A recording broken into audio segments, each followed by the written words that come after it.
A joint venture between Olam International and the Republic of Gabon, the Special Economic Zone is developed in one of the most stable African countries. The NCOC Special Economic Zone aims at improving the use of the country's natural resources, as well as their cost-competitive local processing. The industrial investors of the NCOC Special Economic Zone are offering state-of-the-art infrastructure in a very favourable investment climate. The NCOC Special Economic Zone, your entrance door to Gabon, a land of opportunities. मैं Rajeev Parashar, editor apply reporter magazine, जो सभी लोगों का, जो हमारे panelist हैं, जो हमारे व्यूअर हैं, सभी का मैं स्वागत करता हूं। जो टॉपिक है फिश विनियर, रंग, बाजार and emerging need, power bye given ACZ. तो इसमें सभी का स्वागत है, वेलकम है। एक एक करके जो हमारे पैनलिस्ट यहाँ मौजूद हैं, मैं सभी को इंट्रोड्यूस करूंगा। सबसे पहले सुदीप जैन जी हैं, डायरेक्टर हैं ग्रीनप्लाई गैबन एशिया के। मैं उनका वेलकम करूंगा। He has been in timber industry for 33 years and experience in forestry, logging, log trading, as well as setting up veneer, plywood and MDF manufacturing facilities. He has also set up Greenply Gabon veneer factory. तो सुदीप जी, आपका स्वागत है आज के इस webinar में। अगले जो हमारे पैनलिस्ट हैं, मिस्टर आलोक अग्रवाल जी हैं। ये डायरेक्टर हैं वुडलैंड गैबन SALR के and Landmark veneer private limited, Gandhidham. Alok ji ने मायो कॉलेज अजमेर से स्कूलिंग किया है। उसके बाद बॉम्बे से इन्होंने बीकॉम में ग्रेजुएशन किया है। आलोक जी 93 में अरुणाचल में विनियर यूनिट लगाए थे, वहां से उन्होंने अपनी करियर की शुरुआत की। हालांकि जब 96 में सुप्रीम कोर्ट के आदेश के बाद नॉर्थ ईस्ट में कई चीजें बंद हो गई, तो ये गांधीधाम आ गए। 1997 में आलोक जी ने लैंडमार्क विनियर प्राइवेट लिमिटेड की नींव रखी और विनियर फिलिंग यूनिट लगाई। 2017 में जब बर्मा बैन हो गया 2014 में, तो 2017 में ये फिश विनियर की ट्रेडिंग में आ गए और म्यांमार, इंडोनेशिया, गैबन से फिश विनियर ट्रेडिंग करने लगे। 2019 में इन्होंने गैबन में वुडलैंड गैबन जो यूनिट है विनियर की, इन्होंने लगाई है। आलोक जी फिश विनियर के ज्ञाता हैं, काफी नॉलेज रखते हैं। तो आपका स्वागत है आलोक जी आज के इस वेबिनार में। Thank you. अगले जो हमारे पैनलिस्ट हैं, मिस्टर अमन गर्ग जी हैं। ये डायरेक्टर हैं Everest ply and veneers private limited के। Everest group plywood veneer manufacturing के अलावा टी और रियल एस्टेट बिजनेस में भी इन्वॉल्व है। एवरेस्ट प्लाई ग्रुप की प्लाईवुड और विनियर मैन्युफैक्चरिंग यूनिट इंडिया के विशाखापट्टनम, पांडिचेरी, गुवाहाटी एंड मणिपुर में स्थित है। इसके अलावा जो ग्रुप की fish veneer manufacturing unit Burma और गैबन में है। एवरेस्ट ग्रुप 500 करोड़ बिजनेस का टर्नओवर का ग्रुप है, जिसको कि श्री लक्ष्मी चंद गर्ग जी लीड करते हैं। अमन जी कंपनी के इंपॉर्टेंट पिलर हैं, आज के पैनलिस्ट हैं। अमन जी, आपका स्वागत है आज के इस वेबिनार में। Thank you sir. अगले जो हमारे जो पैनलिस्ट हैं, अरविंदर सिंह जी हैं। अरविंदर सिंह जी ने 4 साल पहले पंजाब के लुधियाना में रिकॉन विनियर मैन्युफैक्चरिंग यूनिट इन्होंने लगाई है। इसके अलावा 27 ईयर से इनका प्लाईवुड मैन्युफैक्चरिंग का अनुभव है। गोल्डन प्लाईवुड ग्रुप जो लुधियाना पंजाब में स्थित है, काफी नोन ग्रुप है, उसके ये वन ऑफ द डायरेक्टर्स हैं। अरविंदर जी, आपका स्वागत है आज के इस वेबिनार में।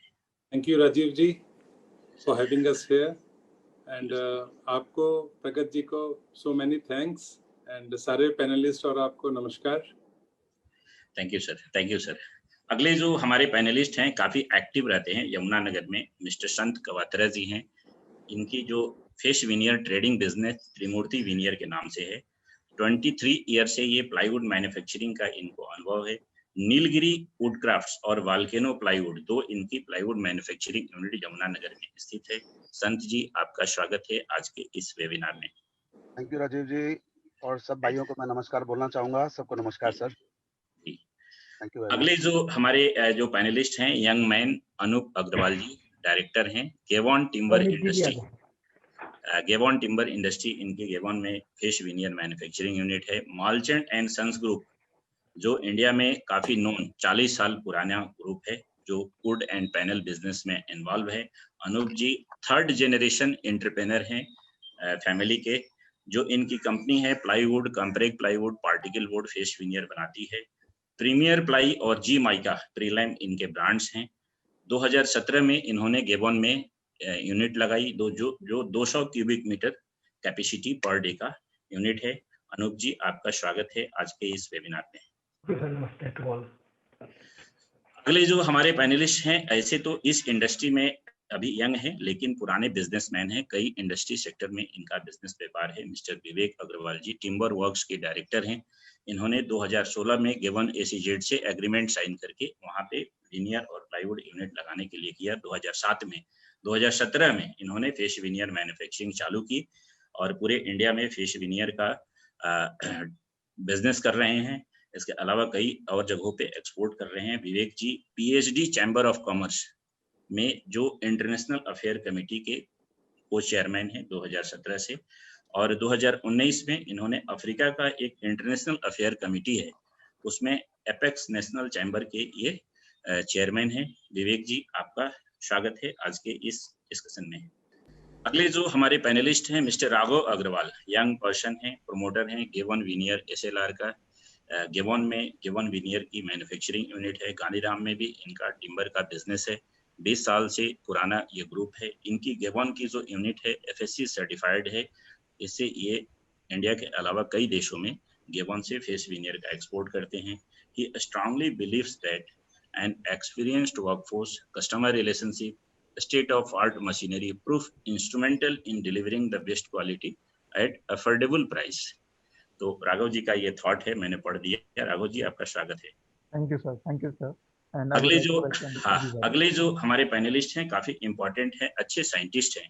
हालांकि जो हम लोगों ने लॉन्च किया था तो उसमें इनका नाम नहीं था। मैं इनका ज्यादा वेलकम करूंगा और बहुत ही आभार व्यक्त करूंगा प्लाई रिपोर्टर की तरफ से कि इतने कम समय में इन्होंने हमारा रिक्वेस्ट एक्सेप्ट किया, क्योंकि जो फेस विनियर में थिकनेस एक बहुत बड़ा इंपॉर्टेंट फैक्टर है। डॉक्टर एसके नाथ जी हैं, एक्स ज्वाइंट डायरेक्टर इप्रिटी के हैं, और अभी हाल ही में बीआईएस का एक चल रहा है प्लाईवुड इंडस्ट्री में, इंडस्ट्री से सजेशन लिया जा रहा है। ग्रीन प्लाई उसमें लीड कर रहा है कि जो नॉर्म्स हैं बीआईएस के, जो प्रेजेंट नॉर्म्स हैं वो मैच्योर टिम्बर पे थे। उसमें फेस विनियर का थिकनेस भी कुछ अलग मेंशन था।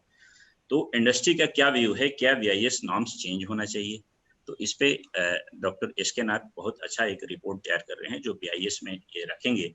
प्लाई रिपोर्टर भी अपने करंट इशू में इस इशू को बहुत बखूबी अच्छे से कवर किया है और एक एक पहलू को हमने मेंशन किया है। तो नाथ साहब, फेस विनियर के थिकनेस की क्या रिक्वायरमेंट है और इंडस्ट्री का क्या व्यू है, क्योंकि पूरी इंडस्ट्री का व्यू इनके पास आया है। तो मैं नाथ साहब, आपका स्वागत है कि आपने इतने कम समय में हमारे रिक्वेस्ट को एक्सेप्ट किया है। थैंक यू भगत जी अभी ज्वाइन करेंगे। भगत जी को भी मैं स्वागत कर देता हूं। ये founder editor ply reporter magazine के हैं और डायरेक्टर हैं बिक्सी माकॉम इंडिया प्राइवेट लिमिटेड के। Bhagat ji manufacturing, industry, marketing, development हर टॉपिक के मास्टर हैं और काफी क्लोज आई रखते हैं। डेटा इनका शौक है, डेटा एनालाइज करते हैं, इंडस्ट्री में किधर जा रहा है, क्या फ्यूचर है, बहुत बखूबी एनालाइज करते हैं।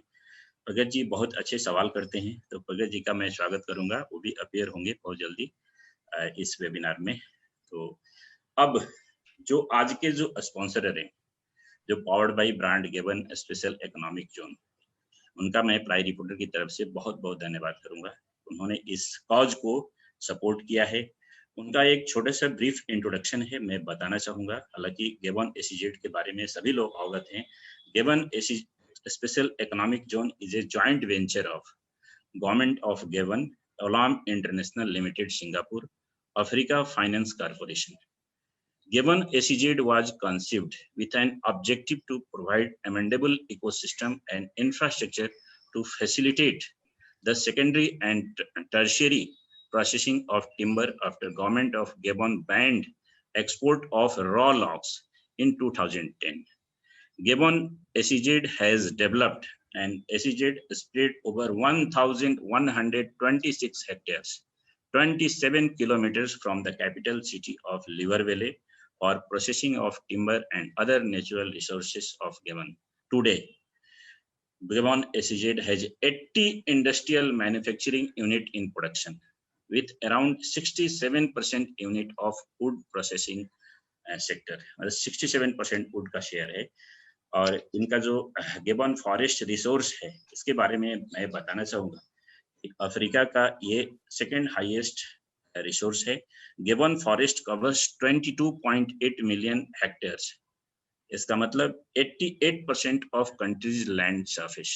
The tropical forests offer enormous possibility with a logging potential of 15 million hectares with harvestable timber stock of 400 million cubic meter, which translates to annual harvesting potential of 3.4 million of timber logs in compliance with sustainable forest management rules. जो जब 2010 में country ने raw logs ban कर दिया, उस region का Gabon has the largest exporter of raw wood in the region and its sales represents 20% of Africa raw wood exports. कई खूबियां हैं गिबन एसीजेड के। 2019 में इन्होंने 20 इंडस्ट्रियल यूनिट्स साइन किए।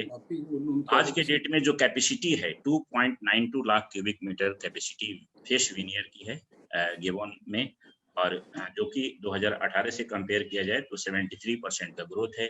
वहां से India, China, Morocco, Philippines, France, Malaysia, Indonesia, Spain, Vietnam and Italy समेत और कई देशों में फिश विनियर का एक्सपोर्ट होता है।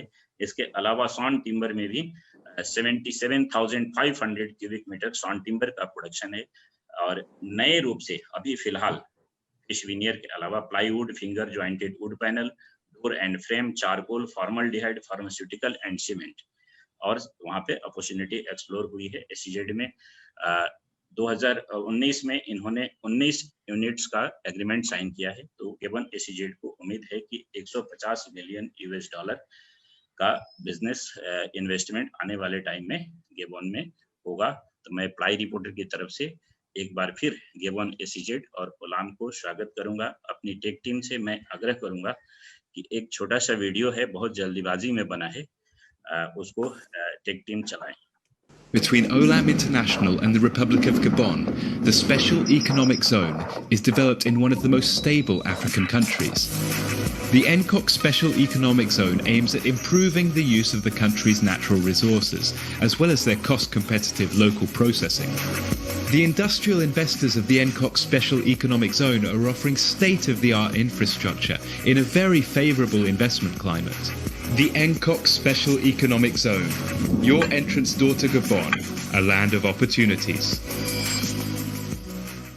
तो thank you once again Gabon special economic zone for supporting the cause. अब हम शुरू करते हैं आज के इस वेबिनार का, पैनल का। सबसे पहले मेरा सवाल अमन जी से है। अमन जी, क्या है डिमांड सप्लाई का सिनेरियो? चूंकि कोविड के बाद बहुत सारी चीजें बदल गई है, इंडस्ट्री में भी कई ऐसे अप एंड डाउन्स हैं, तो अभी क्या सिनेरियो है फिश विनियर की सप्लाई और डिमांड का? नमस्कार जी, थैंक यू वेरी मच। अभी फिश विनियर की जो सप्लाई और ट्रेंड में ये है कि गैबोन से काफ़ी माल पहले आता था, पाइपलाइन में काफ़ी माल था। कोविड के दौरान पाइपलाइन का माल एग्जॉस्ट हो रहा है धीरे धीरे, और जो ट्रांजिट टाइम था गैबोन टू इंडिया आने में, वो अभी पहले 45 डेज तक में आ रहा था, अभी वो काफ़ी बढ़ गया है। वहाँ पर कंटेनर की थोड़ी दिक्कत महसूस हो रही है। बर्मा से माल काफ़ी अवेलेबल हो रहा है धीरे धीरे, वहाँ के प्राइसिंग अवेलेबल है। इंडिया में इंडोनेशिया से माल है, तो अभी गर्जन का थोड़ा सा पिकअप हो रहा है। गैबोन का जो विनियर था वो इंडिया में जो है स्टॉक है वो धीरे धीरे लिक्विडेट हो रहा है। थोड़ी सी प्राइस में ओकुमे का विनियर में तेजी है, बहुत नॉमिनल सी ये ट्रेंड अभी। आलोक जी, आपका क्या कहना है? चूंकि कहीं ना कहीं इंटरनेशनल मार्केट में देखा जाए तो टिम्बर का कॉस्ट भी डॉलर और कई चीजों से बढ़ा है। अमन जी ने कहा कि सप्लाई बर्मा से, इंडोनेशिया से और गैबोन से इम्प्रूव हो रहा है, और गैबोन में थोड़ा प्राइस इंक्रीज हुआ है। हालांकि टिम्बर भी एक इम्पॉर्टेंट सेगमेंट है फिश विनियर के लिए, और डॉलर भी बढ़े हैं, कई चीजें बढ़ी है, सप्लाई कम है, तो टिम्बर के प्राइसेस कहीं ना कहीं। जी, ये जो स्टॉक है डेफिनेटली कोविड टाइम से क्या हुआ, कोविड टाइम में जो स्टॉक ट्रांजिट स्टॉक था that could not be consumed because the demand became very less in India. तो काफी स्टॉक अप हो गया था, but since the industry is picked up in India, all the stock मतलब veneer का जो भी स्टॉक है वो एग्जॉस्ट हो गया, और सारे यूनिट वाले भी क्या कर रहे थे, बीच में उन्होंने अपनी बाइंग रोक रखी थी, ये सारे अपना कंजम्पशन, फिर ट्रेडर्स भी बाइंग रोक रखे थे, suddenly now this buying is emerge, अचानक से इमर्ज हुआ है, और उसी हिसाब से गैबोन में सबने प्रोडक्शन कर्टेल कर दिया था। तो ट्रांजिट में बहुत ज्यादा मटेरियल नहीं है, और यहाँ सडन एक बाइंग हैज स्टार्टेड इमीडिएटली, इसका एक स्लाइट इफेक्ट है अभी। हाँ, ये पक्की बात है कि बर्मा से transit time is less, but then sir एक बर्मा में इशू क्या आ रहा है कि बर्मा में जो टिम्बर आया हुआ है वो पुराना टिम्बर है। अगर आलोक जी अगर बात करें फरवरी जनवरी का जो कंजम्पशन था पर मंथ फेस विनियर का इंडस्ट्री में, उसमें क्या गिरावट आप देख रहे हैं? Sir we are already on 75% level अपने आ गए हैं। ग्रेट 75% लेवल पे पहुंच गए हैं। मेरा अगला सवाल सुदीप जी से है कि सुदीप जी, क्या टिम्बर के प्राइसेस में जो उतार चढ़ाव देख रहे हैं आप, और इसका क्या इम्पैक्ट देख रहे हैं आगे आने वाले टाइम में? फेस विनियर सप्लाई में गेबॉन में प्राइसेस बढ़े हैं, आप गेबॉन को बहुत क्लोजली वॉच करते हैं, मॉनिटर करते हैं वहाँ मैन्युफैक्चरिंग को, तो क्या है आपका व्यू? गेबॉन में जहाँ तक गेबॉन का सवाल है, टिम्बर प्राइस अभी कोई बढ़ने की अभी उम्मीद नहीं दिख रही है, क्योंकि बिकॉज लास्ट 3-4 महीने जो कंजम्पशन ऑफ टिम्बर रही है that is almost at 25% level of their total consumption. जो मटेरियल एसईजेड में आ रहा था, जो स्पेशली जीसेस के थ्रू जो आ रहा था, उसकी वॉल्यूम जो है वाज लेस देन 25%। जहाँ तक अप्रैल में जून की बातें करें, जुलाई से वापस पिकअप करना शुरू हुआ है। तो टिम्बर के प्राइसेस जो हैं वो अभी बढ़ रहे हैं इन द सेंस कि अपने को एक्सचेंज के कारण बढ़ रहे हैं प्राइस। अच्छा, डॉलर के प्राइसेस, डॉलर के प्राइस नहीं, यूरो के कारण ज्यादा यूरो का इम्पैक्ट आ रहा है, 7 से 8% यूरो का इम्पैक्ट आ रहा है। तो हमारी सीफा में आउटफ्लो जो है गेबॉन में वो 8% बढ़ गई है टिम्बर की कॉस्ट। इसके कारण वर्ल्ड वाइड प्राइसेस जो हैं हुकूमे फेस विनियर के, वो बढ़ने अनिवार्य हैं। तो ऐसे आलोक जी अभी बता रहे थे कि 70% पे पहुंच गए, क्या गेबॉन में जो मैन्युफैक्चरिंग फैसिलिटी है 70% पे रन कर रही है कैपेसिटी पे? आज नहीं कर रही है, लेकिन जितना, जैसा मैंने कहा 25% पे चल रही थी, लेकिन जुलाई और अगस्त में जो है वो सबने प्रोडक्शन वापस अपना शुरू कर लिया। कोई एक शिफ्ट चला रहा है, कोई मतलब सब कुछ ना कुछ लेवल पे आप प्रोडक्शन करना चालू कर चुके हैं। जो बीच में कुछ फैक्ट्रियां बिल्कुल ही नहीं प्रोड्यूस कर रही थी, वो अब सारी फैक्ट्रियां प्रोडक्शन पे आ गई हैं। जो सर सबसे जो इस वेबिनार का टॉपिक है रंग बाजार एंड इमर्जिंग नीड्स, तो अभी हम देख रहे हैं कि 2018 में हमने काफी जगह वेबिनार ये कॉन्फ्रेंसेस किए थे, जो उस समय गेबॉन में या ओकुमे का जो इमर्ज हुआ था, तो उस समय ये लग रहा था कि ओकुमे जिस हिसाब से तेजी से बढ़ रहा है, लेकिन 2019 अंत आते आते चीजें टर्न होने लगी, फिर से वापस गर्जन का क्रेज बढ़ने लगा। तो सुदीप जी, मेरा सवाल है कि गर्जन का क्रेज बढ़ना और ओकुमे का कम होना, क्या प्राइस फैक्टर है, कलर फैक्टर है, या क्या है? इंडस्ट्री को अभी भी क्या ओकुमे का एक्सेप्टेंस नहीं हुआ है? एक्चुअल क्या है? इस सवाल का आंसर मैं अमन जी से भी लूंगा, लेकिन सुदीप जी आप बताइए। ये जो मार्केट परसेप्शन है रंग का, ये अभी भी प्लाईवुड मैन्युफैक्चरर्स का जो व्यू है, एक मार्केटिंग भी है उनकी, एक सेपरेट प्राइस फैक्टर भी है उनका कि कुछ एक्स्ट्रा प्राइस की भाई गर्जन का फेस यूज कर रहे हैं, उसके कारण है। और जैसा आलोक जी ने कहा, एक टाइम फ्रेम जो है ओकुमे के आने का, वो भी एक बड़ा फैक्टर है कि आप बुकिंग कर रहे हैं 3 महीने में मटेरियल आ रहा है, और एक बुकिंग कर रहे हैं 40 दिन में मटेरियल आ रहा है, 30 दिन में मटेरियल आ जा रहा है। तो जब शॉर्टेज का टाइम आएगा जब भी, तो उसको वापस उस गैप को मेकअप करने के लिए फिर थोड़ा गर्जन पे प्रेशर आएगा। बट जैसे ही ये मटेरियल रेगुलराइज हो जाएगा, तो प्राइस डिफरेंस इतना है कि okoume will always be more in supply than any other species. Sant ji, आप चूंकि ट्रेडिंग में हैं, आप काफी माल इधर लाते हैं, देते हैं, आपको क्या लगता है कि गर्जन जो 2019 आते आते ओकुमे का शेयर लेने लगा, क्या रीजन आप मानते हैं? प्राइस रीजन है या रंग रीजन है? राजीव जी, पहले तो मैं चाहूंगा सब गैबन इंडस्ट्री को थैंक यू बोलना। अगर गैबन नहीं, में गिबन का इंडस्ट्री आप नहीं यहाँ बर्मा वाले भी हैं, सारे लोग हैं।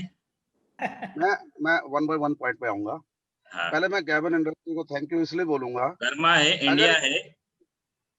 हाँ मैं इसलिए थैंक्स बोलना चाहता हूँ क्योंकि अगर गैबन इंडस्ट्री सेटल नहीं होती तो आज जो गर्जन की अवेलेबिलिटी थी वो बहुत शॉर्ट होनी थी और उसके प्राइजेस बहुत बढ़ जाने थे, जिससे इंडस्ट्री बहुत इफेक्ट करती। पहला पॉइंट।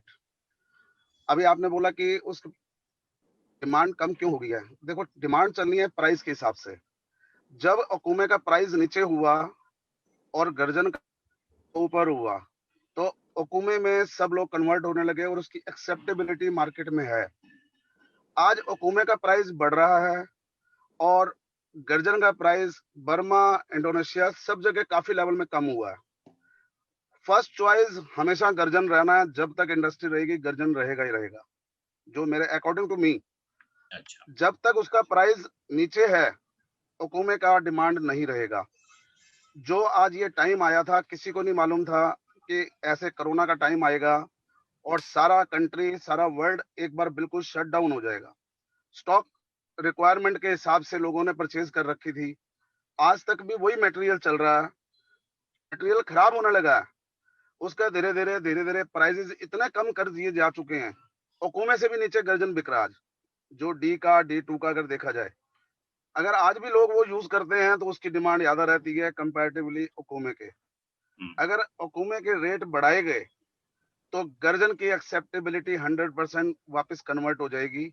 अगर गर्जन के प्राइस बढ़ते हैं तो डेफिनेटली अकूमे वापस आ जाएगा। मतलब कहने का अर्थ ये है कि रंग अब बहुत फैक्टर नहीं है, प्राइस सबसे बड़ा रंग है। 100% एक्सेप्टेबिलिटी है अकूमे की, लेकिन प्राइस फैक्टर जहां पे भी बढ़ा, गर्जन पे कन्वर्ट होना आज भी फर्स्ट चॉइस है। प्राइस का डिफरेंस होना जरूरी है। एक डिफर हूं मैं यहाँ। बोलिए आलोक जी। क्या है सर, गर्जन की कैपेसिटी जो है, गर्जन whether Indonesia, Burma combined, they cannot supply more than 300 containers, 350 containers. आज रिक्वायरमेंट नहीं है सर। जो अभी आप 75% आपने कहा ना सर, 75% पे पहुंच गए हैं। वो जो गैप हम फिल कर रहे हैं ना, वो कहीं ना कहीं अभी आप देखोगे दोबारा 70 और 65 पे दोबारा आ जाएगी। कि जो नहीं, मैं अमन जी अपना आपका व्यू क्या है इसमें, क्योंकि आप दोनों सेगमेंट में हैं। नहीं राजीव, एक सेकंड, मैं चाहता हूँ आलोक जी अपनी बात पूरी करें। उनका व्यू डिफरेंट था, तो let's take his complete view, फिर अमन जी के पास आते हैं। आलोक जी प्लीज कंप्लीट कीजिए।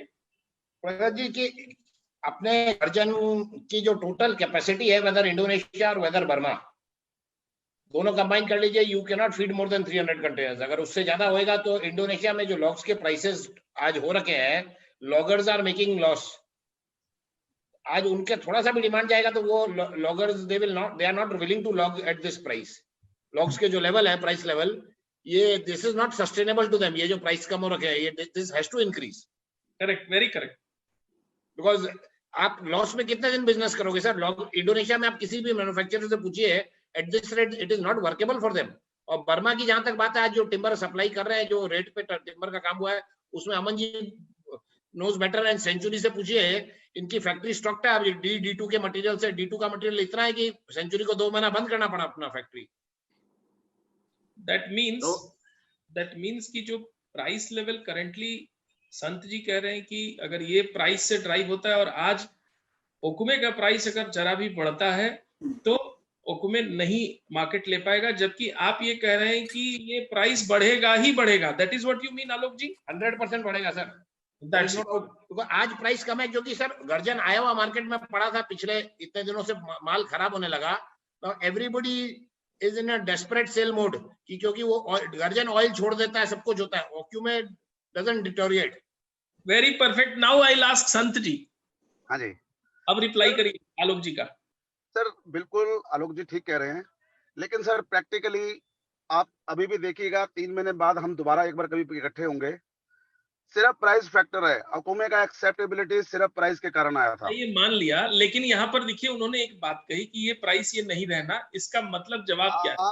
अगर गर्जन का प्राइस नहीं बढ़ा, हाँ। आज हमारी डिमांड 100% पहुंचने में मुझे लगता है कि 1 साल और लग जाएगा। हम भले 75 आज बोल रहे हैं, मेरे हिसाब से ये डिमांड अभी 60 और 65% के आसपास है। उतना गर्जन पहले यूज होगा, उसके बाद ओकुमे या अदर स्पीसीज कुछ भी आएंगी। जैसे इंडिया में सीजनल स्पीसीज हैं, चाहे अरुणाचल प्रदेश से जितने होलोंग और ये आजकल जो जितने भी फेसिस वहां से आ रहे हैं, वो रिक्वायरमेंट भी बीच में पूरी कर देते हैं।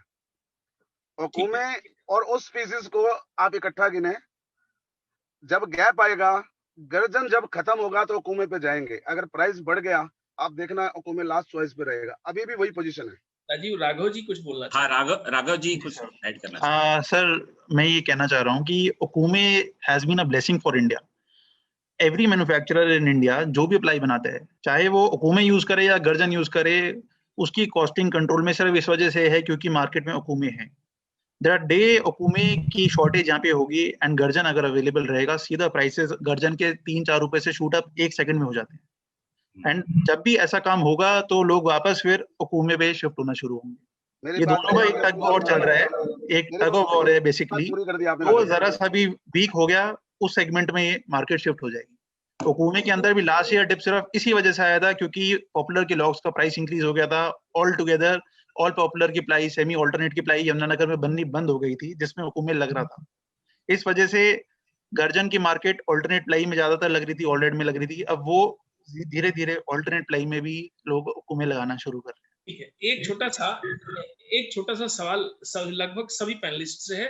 अमन जी से, अमित जी हैं, अग्रवाल, अनूप जी और अमित जी हैं, उनसे, और सुदीप जी से और विवेक जी से, कि सर क्या आप सभी को लगता है कि गर्जन के या इंडोनेशिया के प्राइसेस अप जाएंगे, जबकि संत जी कहते हैं कि नहीं जाएंगे अगले 1 साल तक? बस मुझे इसका क्रिस्प अमन जी से आंसर चाहिए और साथ में सबसे एक बार पूछूंगा। जी अमन जी, आपका सवाल ये है, आपका क्वेश्चन मिस आउट हो गया। मेरा ख्याल है कि इंडोनेशिया के प्राइस अभी स्टेबल रहेंगे थोड़े टाइम तक, जबकि इंडिया में अगर डिमांड बहुत ज्यादा बढ़ गई, वहां के लॉगर्स ने प्राइस बढ़ा दिए, इंडिया का demand and supply will control the foreign country material prices now. बाकी आगे राजीव सबसे पूछ रही सबसे अनूप जी। सर मेरा ये फील है कि अगर फॉर एग्जांपल अगर इंडोनेशिया के प्राइस राइज हो क्या नहीं हो, ओक्यूमे की डिमांड और ओक्यूमे का प्लाईवुड का सेक्टर पूरा ही अलग है। उसका लेना देना क्यूरिंग इंडस्ट्री इंडोनेशिया के माल से, आज हमारी फैक्ट्री भी है या जितने भी हमारे बायर्स हैं, वो 100% ओक्यूमे पे डिपेंडेंट ही है। गर्जन का प्राइस घटे या बढ़े, लेकिन दे आर 100% ओनली ऑन ओक्यूमे। विवेक जी आपका क्या कहना है? इन्होंने कहा कि ओकुमे एक अपना शेयर लेके बैठा है और उस शेयर पे कोई नहीं ले सकता, यही कहना है ना आपका अनूप जी? हाँ जी, आवाज नहीं आ रही है। हाँ विवेक जी आप बोलिए। विवेक जी, आई थिंक उनको आवाज नहीं आ रही है। आवाज नहीं आ रही होगी। सुदीप जी आप रिप्लाई कीजिए। क्वेश्चन है कि जो इंडोनेशिया में प्राइसेस अगर बढ़ते हैं, अमन जी ने कहा कि प्राइस 1 साल नहीं बढ़ने वाले हैं। नहीं, अमन जी ने ये नहीं कहा, करता हूँ अभी नहीं बढ़ने वाले, 1 साल नहीं बढ़ेगा, वो संत जी कह रहे हैं। देखिए, अभी जो सिचुएशन है कोविड के कारण, बहुत सारी कंट्रीज में लॉकडाउन आज भी है। फिलीपींस है, मलेशिया है, इंडोनेशिया है। जैसे जैसे कोविड की सिचुएशन इंप्रूव होगी और यहाँ पर डिमांड बढ़ेंगे तो automatically supply to India will reduce और इनकी प्राइसेस बढ़नी ही बढ़नी है। कोविड के पहले की जो सिचुएशन थी, आज से 8 महीना से साल भर पहले, even Indonesia was importing okoume veneer, Malaysia was importing, Philippines is importing. So once this countries start opening up again, कोई सवाल ही नहीं उठता है कि इंडोनेशियन और किकरविन की प्राइसेस ना बढ़े। Very correct point, very correct point. Vivek ji आपको आवाज आ रही है क्या सर? सिग्नल तो अब आ रही है आवाज। देखिए, टुडे आज जो सबकी बात हमने सुना, आलोक जी की बात, सुदीप जी की बात, ये बात फैक्ट है कि today demand for face veneer is low because of this Covid condition. और जो प्राइसेस हम जिस लेवल पे आ गए हैं, ये बिलो प्रोडक्शन कॉस्ट पे आ गए हैं। वेदर इट इज बर्मा, आलोक जी कह रहे हैं कि इंडोनेशिया में लॉगर को पड़ता नहीं आ रहा, बर्मा में ऑल टाइम लो है। और आज ओकुमे के लिए भी जो लॉग प्राइसेस, जो ओकुमे के वहां प्रॉफिट पे नहीं है। सो टुडे जो हम प्राइसेस देख रहे हैं, ये prices at the lowest level पर है। दूसरी बात क्या है कि face veneer industry and plywood, they are intertwined. आज फेस और प्लाईवुड हम एक दूसरे पर डिपेंडेंट है। प्लाईवुड मैन्युफैक्चरर जो है वो अगर प्राइस पे ज्यादा पुश करेंगे डाउनवर्ड प्राइस पे, तो अब इस पॉइंट से क्वालिटी विल डिटोरिएट और ज्यादा कुछ आना नहीं है। अब खास करके मुझे एक पॉइंट ये कहना है, इंडिया में क्या देख रहे हैं कि प्राइस के चक्कर में 0.3 का माल अब 0.25 की तरफ ऐसा चला गया। नहीं, इस पर अभी थिकनेस पे हम बात करेंगे। अभी ये एक बहुत बड़ा टॉपिक है। दोनों चीज इंटर रिलेटेड है। क्यों इंटर रिलेटेड है कि प्राइस एक पर्टिकुलर लेवल के beyond manufacturing can not survive. आज whether it is Indonesia, Burma या ओकुमे, गैबोन, आज prices are at the rock bottom level for everywhere. ऊपर जाने के आलोक जी कुछ ऐड करना चाहते हैं? Rajiv ji, Green Ply's sitting here, whether Green Ply Century when they shifted to Ocume, इन्होंने वर्क स्टार्ट किया। इनफैक्ट दे रियलाइज कि इनकी जो यूनिट की प्रॉफिटेबिलिटी है, it has gone up India की, although they have interest in Burma also. ये switch over किया इन्होंने जब ओक्यूमे में, इनकी यूनिट की profitability went up to I don't know how many times because of the face veneer. इनका interest Burma में भी था, लेकिन ये अपना वहां का इंटरेस्ट छोड़ के, बिकॉज आज सर ये अगर गर्जन पे डिपेंडेंट रहोगे तो 40 रुपए फेस क्रॉस कर जाएगा सर। सुदीप जी आप रिप्लाई करिए, क्या बोल आलोक जी सही बोल रहे हैं? बिल्कुल सही कह रहे हैं। हाँ। आज फेस की कॉस्ट जो है 40 रुपए से 16 रुपए 17 रुपए पे आना, तो हमारी इंडियन यूनिट्स की प्रॉफिटेबिलिटी तो डेफिनेटली इंपैक्ट हुई है उससे। तो हमारा इंटरेस्ट तो हमेशा गैबोन में ज्यादा रहेगा कंपेयर टू बर्मा। एक सवाल मैं अरविंदर जी से पूछूंगा एज ए मैन्युफैक्चरर, क्योंकि अभी तक मैं देख रहा हूं सभी लोग ऐसे फेस मैन्युफैक्चरर बात कर रहे हैं, ऑल्दो इसमें कई लोग प्लाईवुड मैन्युफैक्चरर, लेकिन मैं अरविंदर जी से सवाल पूछूंगा एज ए मैन्युफैक्चरर, कब तक आपको लगता है कि आपकी डिमांड अच्छी हो जाएगी और ओकुमे सस्टेन करेगा कि नहीं, प्राइस बढ़ सकते हैं? As a manufacturer, Indian manufacturer, plywood manufacturer, आप क्या देख रहे हैं? देखिए ऐसा है, जितना उम्मीद था उससे तो इंडस्ट्री बेटर कर रही है। तो जितना हम लोग एक्सपेक्ट कर रहे थे, तो industry is doing better. And जैसे अब थोड़ा इम्प्रूव होता है कंडीशन, सिचुएशन मार्केट में, लिक्विडिटी, तो प्रोडक्शन बढ़ेगी। और जब प्रोडक्शन बढ़ेगी तो ऑफकोर्स फेस विनर की डिमांड भी बढ़ेगी। तो अभी फिर भी ज़्यादा ऑप्टिमिस्टिक नहीं भी हो, तो हम लोग उम्मीद करते हैं कि प्री कोविड पर आने में हम लोगों को अभी कम से कम 1 साल लगेगा उस वो डिमांड क्रिएट होने में, या मार्केट में वो प्रोडक्शन को कंज्यूम करने में। It will take at least a year to come back to pre-COVID times. और अभी कहाँ पहुंचे हम लोग? I think we are around 60 to 65% of what we were before COVID. That you're talking individually, or you're talking about Punjab market, or you're talking about entire North, or you're more or less अगर आप सबको ले लेंगे तो फिर भी 60% तो आ ही जाएगा। मैं प्लाईवुड मैन्युफैक्चरर के रूप में मैं सेम सवाल अनूप जी से भी जानना चाहूंगा कि आपका क्या व्यू है, जो अभी अरविंदर जी से सवाल था। सर मेरा ये बोलना है नहीं। हाँ सर, मेरा ये बोलना है, जैसे आज अगर अपने क्यूरिंग और ओक्यूमे का डिफरेंशिएट करते हैं कि मार्केट में क्यूरिंग है या ओक्यूमे है, क्लाइंट जब प्लाईवुड खरीद रहा है तो आजकल क्लाइंट इतना इंटेलिजेंट हो गया है कि वो सामने से बोलता है कि भाई साहब अगर क्यूरिंग का फेस दोगे तो उसका रेट आज के दिन 32 रुपया चालू है, ओक्यूमे का 17 रुपया है। तो जो भी मतलब जो भी उसके अंदर बीच का गैप है वो इतना ही राइज होना चाहिए। तो कोई ऐसा नहीं कि क्यूरिंग के प्लाईवुड के कारण या फेस के कारण भाव ज्यादा मिल रहा है फैक्ट्री वालों को। आज हम लोग फॉर एग्जांपल हमारे यहाँ जितनी भी प्रेस चला रहे हैं, तो हमारे यहाँ पे भी मार्केट में डिमांड हमारे यहाँ 90 मतलब ऑन एन एवरेज 100% के अंदर से देखा जाए तो 5% ही उसके अंदर है जो क्यूरिंग मांगते हैं, 95% ओक्यू में ही मांगते हैं। और आज भी क्लाइंट का यही प्रेफरेंस है कि ओक्यू में ही चाहिए, क्योंकि ओक्यू में के अंदर सरफेस स्मूथ है, टेल की प्रॉब्लम नहीं है।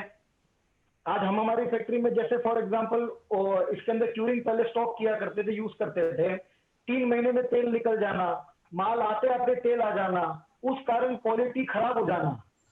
नहीं, सबसे ये तो अनूप जी सबसे बड़ा सवाल है कि जो मेजर हमारी जो इंडस्ट्री है, जो एसएमई इंडस्ट्री है, उसके लिए सबसे बड़ा सवाल है कि उसका जो फिश विनियर है वो गर्जन होगा तो उसका माल एक अच्छे रेट में अच्छे रिस्पेक्ट से बिकता है।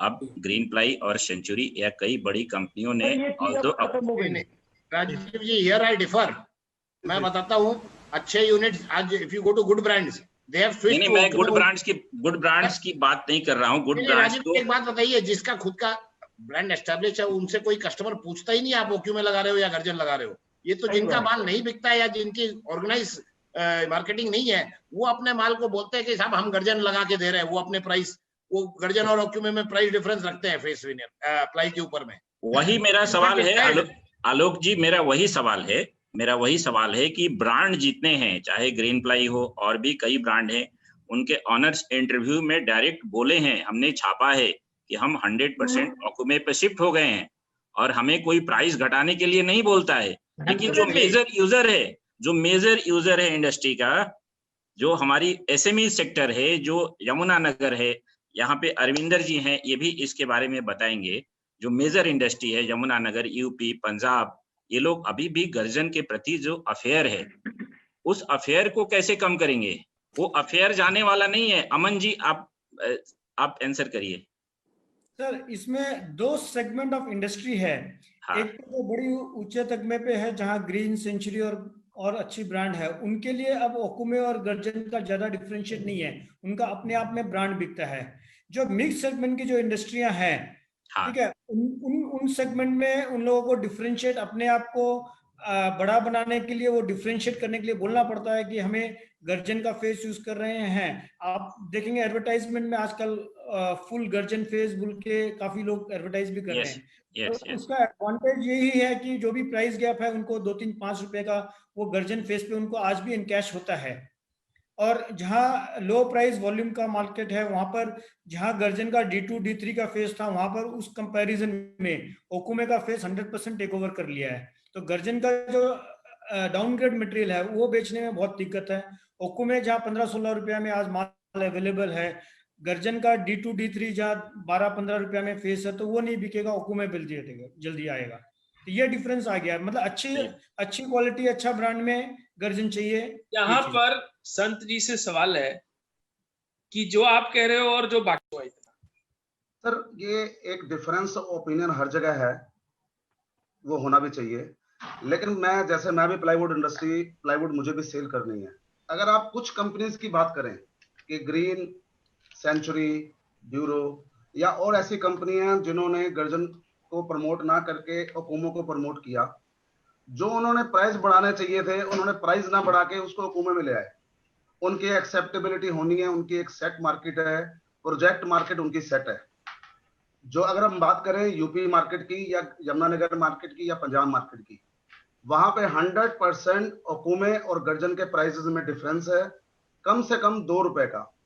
अगर प्राइस आपको सेम मिला, ओक्यूमे का मार्केट में अभी सर ने बोला कि 15-16 रुपए का प्राइस है, 15-16, और गर्जन का अगर आपको मिल रहा है D2 का 15-16 रुपए, मैं समझता हूँ गर्जन की प्रेफरेंस बढ़ेगी। आपको 2 रुपए मिलने हैं एक्स्ट्रा, प्राइस तो चाहिए आपको।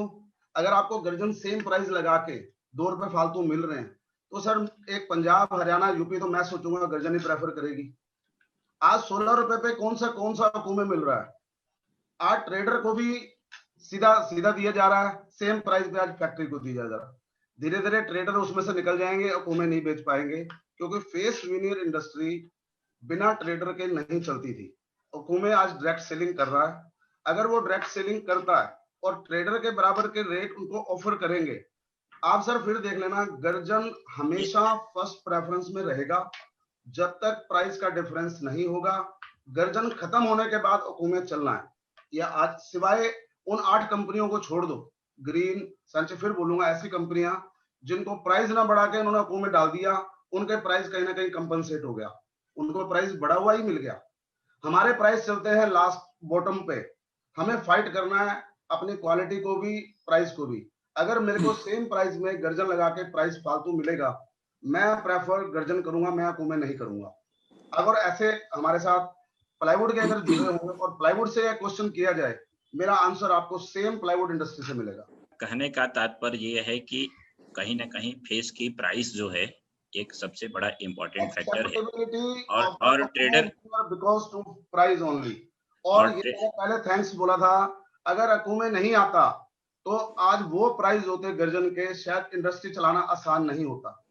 उसमें हमारे को ऑक्सीजन दी है। इस बात को प्लाई रिपोर्टर ने सबसे पहले भांप लिया था, इसी वजह से ओक्यूमे का मैं आज एक्सेप्ट कर रहा हूं कि ओक्यूमे के फेस को प्रमोट कारण ही आज गर्जन को प्राइस नीचे करने लगा रहे।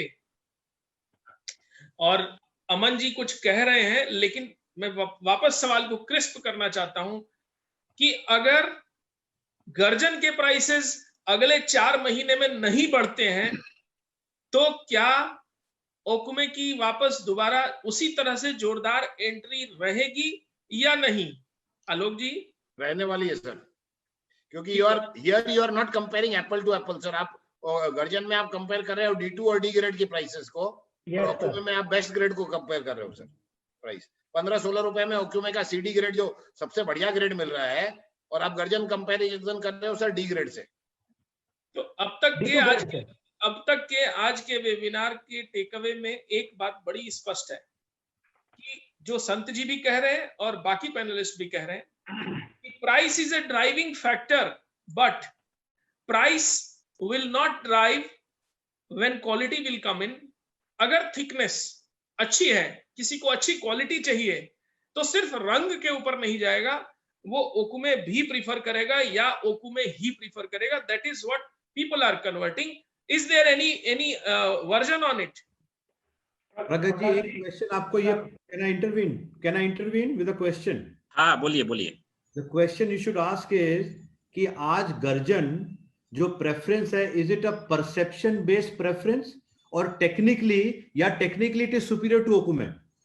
लोग जो बाजार में जो गर्जन प्रेफर कर रहे हैं, ओनली परसेप्शन बेस्ड और is it technically superior? That question is there, but this question will be addressed in little later. No problem. So far, the industry is driven by price, and it is a very important. Pragati ji, sorry to interrupt all Pragati ji. अगर ऐसा है तो 0.25 में जाने की जरूरत क्यों पड़ी ओकुमे को? वो अपने को थिकनेस में स्टैंड क्यों नहीं कर पाया? उनको प्रॉब्लम है, वो 2.5 में आ रहे हैं। अमित भैया, अमित जी कुछ कहना चाहते हैं, बोलिए। इसमें आज के दिन में ये जो अपने वेबिनार कर रहे हैं, ये कोई like it is not a comparison between गर्जन और ओक्यूमे। इट इज अबाउट कि भाई आज ऑलरेडी ओक्यूमे मार्केट में एक्सेप्टेड है, ये हार्ड फैक्ट है। ये गर्जन इंडस्ट्री को एक्सेप्ट करना पड़ेगा पहली बात। और बाकी रह गया प्राइस फैक्टर। नो डाउट कोई भी नई प्रोडक्ट मार्केट में जब एंटर करती है तो उसका इनिशियल क्वालिटी एंड प्राइस, ये दो ही फैक्टर रहता है। नो डाउट उसका रंग का एक प्रोबेबिलिटी थी, तभी मार्केट के अंदर ओक्यूमे ने एक्सेप्टेंस गेन किया। लेकिन आज ये हार्ड कोर फैक्ट है कि गर्जन एक रियलिटी है और रियलिटी थी, लेकिन गर्जन के प्राइसेस फ्लक्चुएट होने से ओक्यूमे को इम्पैक्ट आएगा, ऐसा नहीं कि नहीं आएगा। लेकिन ओक्यूमे का ऐसा नहीं है कि वो उसकी प्राइसेस क्वालिटी बाहर निकल जाएगा, लेकिन ओक्यूमे विल स्टे। एंड अभी तक जितना हमने मार्केट को देखा है, समझा है, गर्जन और ओक्यूमे का कंपैरिजन नहीं है। ठीक है, अवेलेबिलिटी की बात आती है कि भाई आज गर्जन की अवेलेबिलिटी बढ़ गई या रेट डाउन हो गया तो उसका कन्वर्जन थोड़ा बहुत रहेगा, लेकिन okoume has made its place. और ऑलरेडी मार्केट में good brands like what every panelist is saying कि भाई Century and it's an example कि भाई ओक्यूमे ने मार्केट में एक जो गर्जन की पॉपुलैरिटी थी उस लेवल पे उसने अपने आप को एस्टेब्लिश कर लिया है। अब बात रहेगी प्राइस की। संत भैया सही बोल रहे हैं कि भाई अगर प्राइस अगर ओक्यूमे के बढ़ेंगे तो गर्जन गेन करेगा। It's like a cat and mouse game. अब ये चीज तो भाई अगर कंपटीशन रहेगा तो ये दोनों की अवेलेबिलिटी और इम्पोर्टेंस मार्केट में नहीं। सबसे अमित जी, मेरा सवाल है, संत जी के जो सबसे इम्पोर्टेंट सवाल इन्होंने यहाँ रेज किया है, राघव जी भी जवाब दीजिएगा कि ओकुमे ने अपना थिकनेस क्यों कम करना पड़ा, 0.25 क्यों लाना पड़ा? राघव जी। सर वो एक अलग डिबेटेबल है सर। इसमें ऐसा है, मार्केट के अंदर आज जो रिक्वायरमेंट रहेगा, एक सिंपल मैन्युफैक्चरिंग मार्केट कि भाई जो मार्केट डिमांड करेगा वो मैन्युफैक्चर बना के देगा। नहीं पहले सर आपका वो प्राइस डिफरेंस मेंटेन करने के लिए आपने 2.5 किया, अभी तक तो प्राइस डिफरेंस था वो नहीं सर मैं राघव जी बोलिए sir. I would like to state कि अभी तक ऐसा कुछ नहीं है कि गैबोन ने 0.25 पे शिफ्ट हुआ है। I will not agree to this. अभी भी सब वहाँ पे गैबोन के मैन्युफैक्चरर्स 0.3 mm पे ही हैं। कोई एक आधा आदमी किसी एक आधे ट्रेडर के लिए कोई यारी दोस्ती में एक आधा कंटेनर बना के देख भी लेगा, उसके बाद वो उसको कहेगा कि सर एक कर दिया, अगली बार नहीं दूंगा. Because all of the manufacturers in Gabon have the facility and have the option to export to other countries. Europe, USA, Southeast Asia, everybody is happily buying Okume. And एक बहुत important चीज है सर, जिसके बारे में Indian consumers are not aware that they are buying a sustainable and a 100% legal veneer. All the logs which are coming in, all the veneer which is coming from Gabon is 100% legal, which is not at all the story when they are buying from Manipur or they are buying from Indonesia. So एक awareness की भी कमी है कि people do not know that the product that they are buying is so good in terms of legality also. ये एक सबसे अच्छा एग्जाम्पल है. लीगलिटी सबसे इम्पोर्टेंट है. अवेयरनेस की बहुत कमी है sir. Awareness is also important. People should know. ये फ्यूचर में ये इसका जो स्ट्रेंथ है, जो प्रॉपर्टीज है गेबन की, कि जो लीगल टिम्बर है, ये आगे आने वाले टाइम में ये वर्थ फैक्टर है और ये कहीं ना कहीं वर्थ करेगा. बात से एग्री करते हैं Alok ji. Price sustainability is also thing sir. Price at this price level neither Okume nor Garjan anything is not sustainable. ये कोरोना के टाइम की वजह से अभी ये प्राइस पिछले 4 months में ऐसा मेंटेन हुआ है, but price will increase and the day when flights resume to normal, all the workforce will migrate back from Africa or maybe from Burma and from Indonesia back, because all the workers, just like we saw in India, जैसे lockdown खत्म हुआ था, all the workers went back to their villages, no matter the factory owner asked them to stay, and they said that they will, उनको पूरा income मिलेगा या पूरा उनका सैलरी मिलेगा. Everybody went back and they came back. The same thing I also feel can happen in veneer business from Gabon as well as Indonesia and Burma, कि सब लोग वापस आएंगे and then again the prices will shoot up. So prices are bound to increase at any cost. Rajiv ji, thickness में मैं एक बात बोलना चाहता हूँ. नहीं, थिकनेस वाला इशू अभी हम लोग डिस्कस करेंगे. थिकनेस वाले पे डिस्कस करेंगे. ये जो अभी जो पैनलिस्ट हमारे हैं, बातें आई ना, उस पे बोलना चाह रहा था मैं. नहीं, वो एक थिकनेस का 2 फैक्टर है. एक तो टेक्निकली जो विवेक जी ने जो सवाल उठाया, वो सवाल के लिए ही हम नाथ साहब को लाए हैं और मैं उनको बहुत बहुत आभार व्यक्त करूंगा प्लाई रिपोर्टर की तरफ से कि इतने कम समय में, कम नोटिस में इन्होंने एक्सेप्ट किया. तो वो थिकनेस का जो टेक्निकल एक्सपेक्ट है उस पर बात करेंगे. उसके बाद थिकनेस का क्या चल रहा है, जाल ट्रेडिंग और सप्लाई और डिमांड और इंडस्ट्री का नीड, उस पर भी बात करेंगे. तो ये एक अलग पॉइंट है, उस पर बात करेंगे. तो मैं सबसे पहले, प्रगत जी आप कुछ पूछ रहे थे. मैं सिर्फ अभी तक के समरी को ये समझ पाया हूँ, जो मैं चाहूंगा कि आज का वेबिनार रंग बाजार and emerging needs in face veneer. अब तक की जर्नी में ये समझ में आया है कि मैन्युफैक्चरर्स यानी प्लाईवुड मैन्युफैक्चरर समय के साथ, प्राइस के साथ अपने प्रोडक्ट को चुनता रहेगा. वो गर्जन और ओकुमे में प्राइस को देखकर जजमेंट करता रहेगा, क्योंकि एक बात सभी मान रहे हैं कि ओकुमे के खिलाफ या ओकुमे के अगेंस्ट जो भ्रांतियां थी अब वो एग्जिस्ट नहीं करती हैं. यानी ओकुमे सर्वव्यापी एक्सेप्टेड है, ये लगभग सभी लोग मानेंगे. ये तो एक्सेप्ट हो गया, राइट. दूसरा, प्राइस आधा है आज भी. जो प्राइस गर्जन के कम हुए हैं वो सिर्फ डिमांड और सप्लाई इक्विलिब्रियम के गड़बड़ होने से कम हुए हैं, और वो जिस दिन भी, चाहे वो 4 महीने में लगे या 6 महीने में लगे, जिस दिन भी वो प्राइस यानी डिमांड कोविड का इफेक्ट आने के बाद बढ़ी तो गर्जन के प्राइसेस वापस ऊपर जाएंगे और लगभग सभी को ओकुमे पर वापस आना पड़ेगा, क्योंकि ओकुमे एक सस्टेनेबल स्पीसी है. ये दूसरा चीज अभी तक कंक्लूड हो पाया है. और तीसरा, थिकनेस, जिसके लिए मिस्टर नाथ आए हैं और सभी लोग अब थिकनेस के ऊपर आएंगे कि what is the future for thickness. Is thickness necessary? Is thickness of 0.3 mm is necessary? अगर गर्जन 2.25 पील हो रहा है तो क्या ओकुमे भी 0.25 पील होगा? अब डिबेट यहां पर है. मैं हैंड ओवर करूंगा Rajiv, you can carry on. तो हम नाथ साहब से ये सवाल करेंगे, चूंकि BIS का एक, ये आलोक जी कुछ ऐड करना चाहते राजीव. थिकनेस में मैं खाली इतना बताना चाह रहा हूँ, we'll discuss all that later, but gurjan आप 2018 में देखिए, गर्जन में भी थिकनेस रिड्यूस होना स्टार्ट हो गया था. इट वेंट डाउन टू 2.8 से लेके 2.6 तक चला गया था. वो बुरी तरीके से पिटा. अगेन गर्जन में last year and this year, weather it is Burma और इंडोनेशिया, सबने थिकनेस बढ़ाया है. अच्छा, So इसका this is कारण again क्या going to happen with Ocume also, definitely. है? इसका कारण क्या है? थिकनेस गर्जन में क्यों बढ़ा है? थिकनेस तो गर्जन में सर इंडोनेशिया का कोई भी मटेरियल 2.6 का जो माल आने लग गया, सेमरंग का टोटल माल आज संत जी को पता है होगा, गर्जन में जब 2.6 का मटेरियल आया, इट स्टार्टेड अफेक्टिंग, मतलब सारे प्लाईवुड की quality, everything was going bad, लोगों ने रिजेक्ट किया मटेरियल को। तो आज यहाँ पे matter of time, it is a matter of time. Okoume में it can not sustain under thickness, we are not. देखिए चाइनीज काट रहे हैं, चाइनीज अपना यूज कर रहे हैं, that is a different factor, उनकी टेक्नोलॉजी या उनका glue, everything is a different factor, but under our condition we cannot manufacture with lower thickness. No, you are talking about plywood manufacturing or you are talking about face manufacturing? So face manufacturing mein it's not such a problem, but ultimately quality is getting affected face manufacturing में भी। अब जो जाली आना है या जो ultimately वो आएगा, हम मैन्युफैक्चर तो कर देंगे, बट वी आर, वो क्वालिटी नहीं निकल पाएगा 25 में। डॉक्टर एसके नाथ, आपका स्वागत है।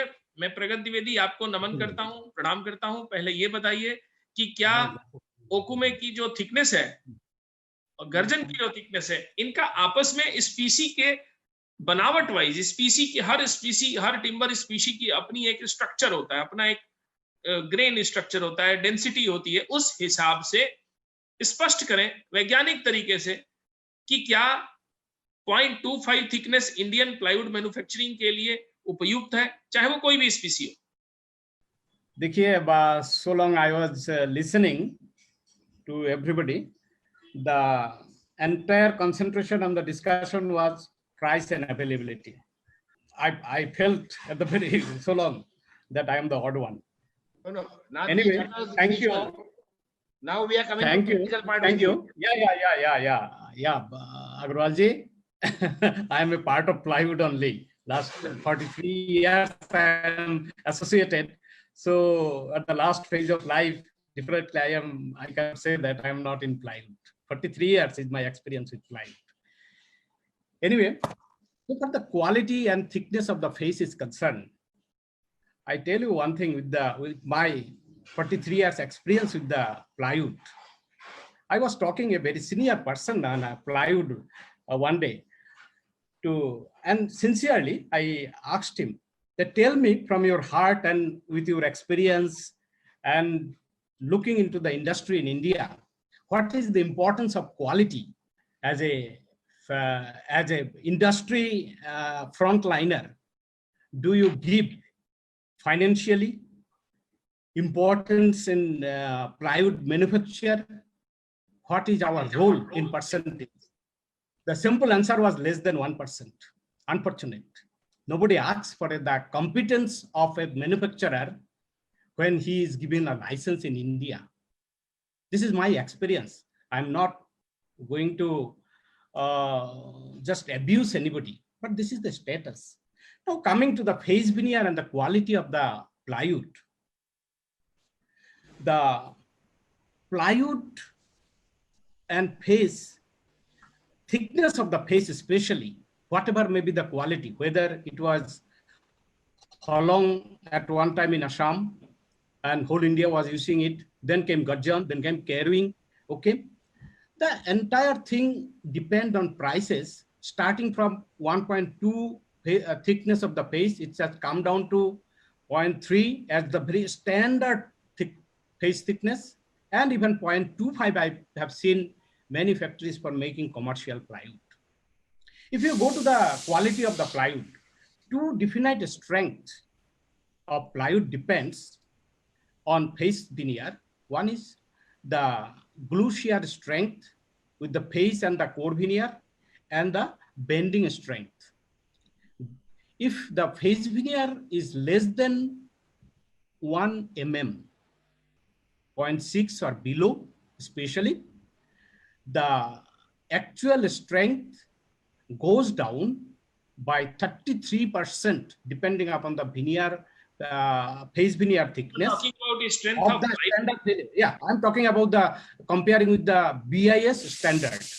नहीं, ये 1 mm sir, ये 1 mm goes down by 1 mm दोनों फेस को लेके 33%. It is my, we have studied this in EPT and I have the data. If anybody need, I can just get a copy or give you the where it was published. You can see there.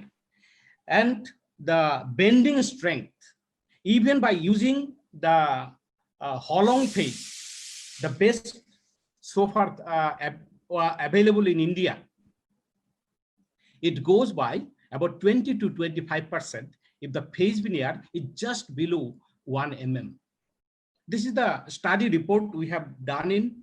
Nath ji, थोड़ा simple answer मेरे को चाहिए कि 1 mm दोनों face veneer मिला के दोनों No. It is single, just 1 mm face, whether it is back face or front face. वैज्ञानिक अनुभव से ये बता सकते हैं कि अगर फेस विनियर की थिकनेस 0.4 है, it is not 0.8. 0.4 plus 0.4 is not 8. It is 0.4 only. या आई एम आस्किंग दैट अगर 0.4 है तो स्ट्रेंथ फैक्टर कितना घट गया? नहीं, 0.4 plus 0.4 is not 0.8 phase veneer. 0.4 is 0.4 only. It is with the 0.4 because then you are making if the two phase veneer are not equal, you are making an unbalanced plywood. No, you cannot make it. नहीं sir, मेरा बात समझ नहीं रहे, मैं समझा नहीं पा रहा हूँ। 0.4 mm की थिकनेस का फेस अगर हम यूज करते हैं 1 mm की जगह, तो कितना, जैसे आपने कहा कि 1 mm से नीचे यूज करेंगे तो स्ट्रेंथ में 33% का फॉल आता है, स्ट्रेंथ में, ड्यूरेबिलिटी में। ड्यूरेबिलिटी का आपने स्ट्रेंथ कहा, राइट? ग्रेजुअली से 0.8 में जो आएगा 0.6 में और कम होगा, 0.3 में और भी कम होगा। I am giving an as an average. As an average, I can give you the details data which we have studied. This is with the. So there is Mr. Nath, there is a perception that face की thickness इतनी कम हो चुकी है आज से 10 साल पहले कि वो पहले ही घट के 0.35 और 0.4 पे आ चुका था। और उस समय all India face veneer manufacturer की एक एसोसिएशन बनी थी जिसमें ये डिस्कशन उठता था, जिसका मैं अक्सर पार्ट रहता था, जिसमें ये बात उठा के ये कही जाती थी कि अब तो face veneer thickness is no more party to strength of plywood because it is already reduced to 4.4। How correct is this fact? क्या कोई भी इस पैनल पे शेयर कर सकता है? पूछना चाहूंगा सबसे, आज हम फेस की डिस्कशन कर रहे हैं, फेस की, आप सुन पा रहे हैं मुझे प्रगति जी?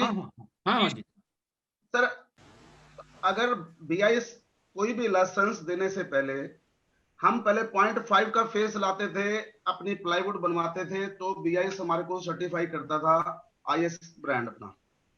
क्या आज वो स्टैंड करता है? अगर हम 0.5 से 0.3 पहुंच गए, फिर हम इसको 0.25 या 2 ले जाना चाह रहे हैं, हम कहाँ सर्वाइव करते हैं?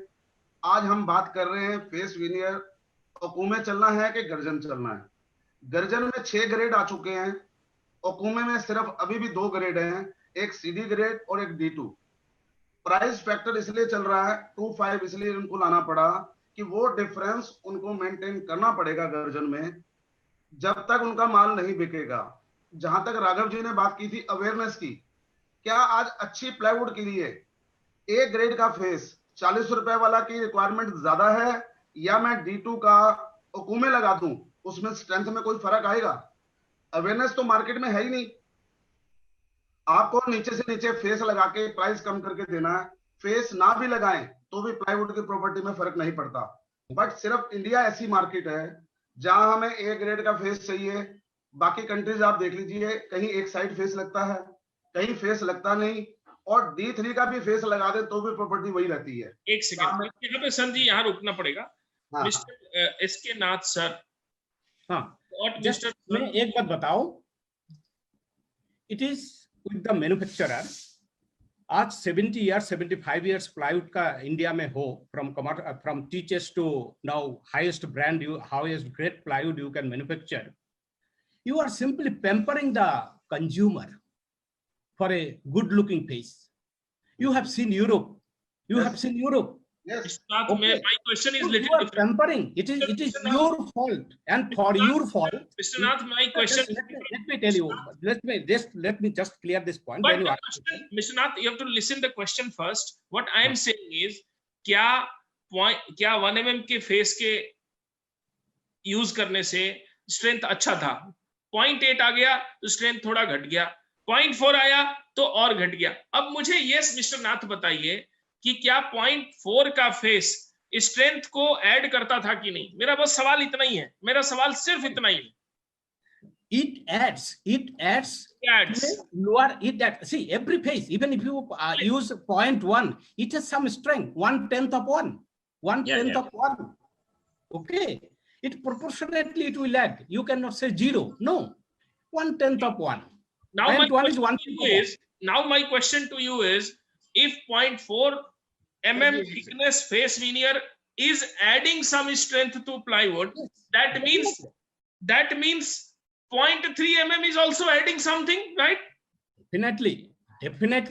See, the concept in India in plywood making is different. Let me explain this, because I explained I'm not focused to 3,500 people making plywood in India, but this is one forum I can pass on this message. One is that first point I want to say to all the manufacturer, you are simply pampering the customer by offering a good face, which is not the technology of plywood making or making plywood elsewhere in the world. Don't pamper. It is not necessary. Okay. Second thing is that every plywood, irrespective of its grade, irrespective of what name given by the manufacturer, commercial बोलिए, structural बोलिए, आप इसी का बोलिए, 710 बोलिए, 4990 बोलिए, जो भी बोलिए, फेस अच्छा होना चाहिए. No, you grade the plywood in different way. Commercial plywood, why should it have a thicker face? It is for general use. The structural plywood, you cannot simply use less than 1 mm face, but it should not be good looking. It is not necessary for good looking. Who is the furniture manufacturer asking you a good quality 0.3, 0.25 face? He wants a uniformly thick, uniform smooth face, not the thick, not a good looking face. So you manufacture in that way. Then what is the actual customer demand? Structural plywood, why it should be a good setting? You give a secondary face or the face of the same space plywood. Mr. Nath, you are saying कि रंग रूप सुंदर हो ना हो, मोटाई अच्छी होनी चाहिए, तब तो फेस लगाओ. रंग रूप अगर अच्छा नहीं भी है लेकिन मोटाई अच्छी है तो फेस जरूर लगाओ. This is what you mean to say? Exactly. See, पहले क्या होता है, जनरल कस्टमर वो रंग रूप से प्रभावित होते हैं, क्योंकि we have taught them. Who are the teachers? It is the retailer. It is your people in the market. It is not your chemist or quality factory. Mr. Nath, so the things have gone in a different way, in a wrong way in the factory. It's okay. Entirely wrong way. It applies in every sector, Mr. Nath, in every product category. The salesman, the company, the consumer are pampered by their respective manufacturer, middleman, and that is a history. Even we go to buy a specs, the specs you are wearing, we buy a frame. We buy a costly frame, 20,000 rupees worth frame we buy, but the glass is merely 700. And what we buy? We buy frame, जिसके through हमें देखना नहीं है. So it is consumer, India का consumer ऐसा ही है और all world का कंज्यूमर ऐसा है. आलोक जी, आप क्या कहना चाह रहे हैं? प्लीज है सर. अपने लेटेस्ट सी देखिए, ये नाथ साहब टेक्निकल बात बोल रहे हैं, बिल्कुल इट इज ट्रू. 1 mm या thickness is going to affect, but now let us come to a practical point कि 0.3 जो आज बाजार में चल रहा है, 0.3 और 0.25 के बीच की जो कंपैरिजन पे आ जाए. सी 0.1 mm होना चाहिए था, 0.5 वो तो हिस्ट्री हो गई. अब that is history. Now let us come to a practical point जहां लोग 2.5 एक्सपेक्ट कर रहे हैं. सर, आज 2.5 का फेस जो बाजार में सप्लाई हो रहा है या जिसके तरफ तैयारी हो रही है, उसके और प्लाई के कॉस्टिंग में सर खाली 25 पैसे फुट का फर्क पड़ना है कॉस्टिंग में, whether when you are using 0.25 face और 0.3 फेस. लेकिन क्वालिटी में कितने का फर्क पड़ना है परसेंटेज में? इसी में आ रहा हूं मैं सर. वो आप 25 पैसे प्लाई के ऊपर में फेस सस्ता लगाने के चक्कर में आप क्वालिटी कितना खराब कर रहे हो सर. जहां ओक्यूमे में 28 के नीचे आप फेस पे जाओगे, फेस क्रैकिंग की इतनी ज्यादा प्रॉब्लम है which they are not realising.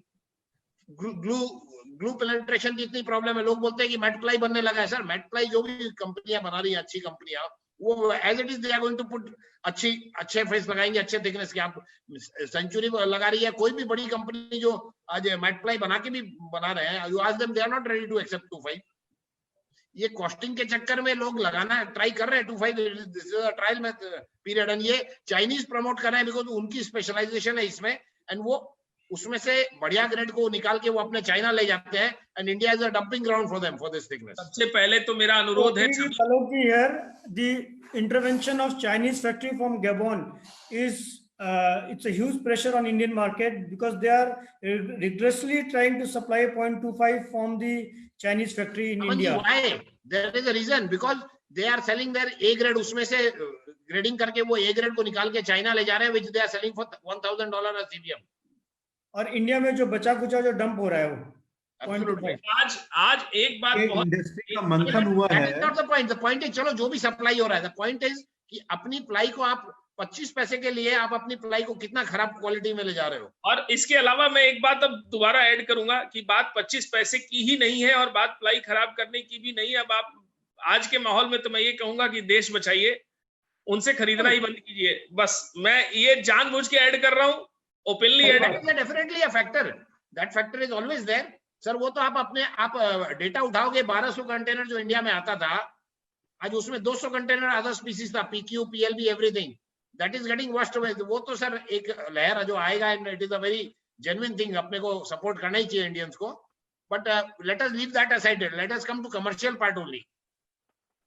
आप अपनी प्लाई को, you are doing injustice to your ply अगर आप 25 पैसे के लिए लोअर थिकनेस पे जाओगे। एंड सर ये गर्जन में भी हुआ था। ये हमारा मानना है कि गैबॉन में जो एक स्थिति बन गई ओवर कैपेसिटी की, और लोगों ने ज्यादा प्रोडक्शन करके बेचना चाहा, बेचने के एक्साइटमेंट में उन्होंने 0.25 किया, पर 0.25 का जो सेगमेंट बन गया है, in fact it is not giving that stability to plywood.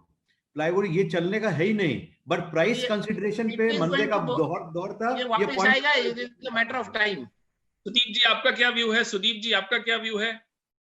My view is, जैसा आलोक जी कह रहे हैं कि ये आएगा और वापस जाएगा, लेकिन इसका एक बार आना भी जरूरी है और आएगा भी, इसको हम रोक नहीं सकते, हम चाह के भी नहीं रोक सकते, क्योंकि देयर आर अदर मैन्युफैक्चरर्स। आज हम बोले कि हमें चाइनीज से नहीं खरीदना चाहिए, तो क्या इंडियन प्लाईवुड मैन्युफैक्चरर्स सारे चाइनीज से खरीदना बंद कर देंगे? हमारे कहने से नहीं होगा, हम सिर्फ गुजारिश कर सकते हैं। और देखिए एग्जैक्टली आज नहीं चाहते हुए भी लोगों ने बहुत सारे मोबाइल्स को खरीदना कम किया है। मैं नहीं कहा बंद किया है, बहुत सारे प्रोडक्ट्स को खरीदना कम किया है। बंद नहीं हो सकता, क्योंकि हर टेस्ट और प्रेफरेंस अलग अलग होती है। One formula doesn't apply to all, but yes, अपने देश के लिए थोड़ा सा ये जरूर रखें कि हम कूड़ा खरीद के पैसा उनके घर में ना। आज अब हम मार्केट में जब माल बेचने जाते हैं तो हमें क्या जवाब मिलता है कि सर चाइनीज ये रेट में दे रहे हैं, चाइनीज ये थिकनेस में दे रहे हैं, तो कहीं ना कहीं compete तो करना ही पड़ेगा आपको। ऐसे compete करेंगे वो आपको देखना है। हमारे मैन्युफैक्चरर्स अगर हमें सपोर्ट करेंगे, प्लाईवुड मैन्युफैक्चरर्स अगर सपोर्ट करेंगे, and they should, plywood should support the industry, because हम लोगों ने ओकुमे के जो प्राइसेस कम हुए, that is to the advantage of plywood industry. आज plywood industry should support us.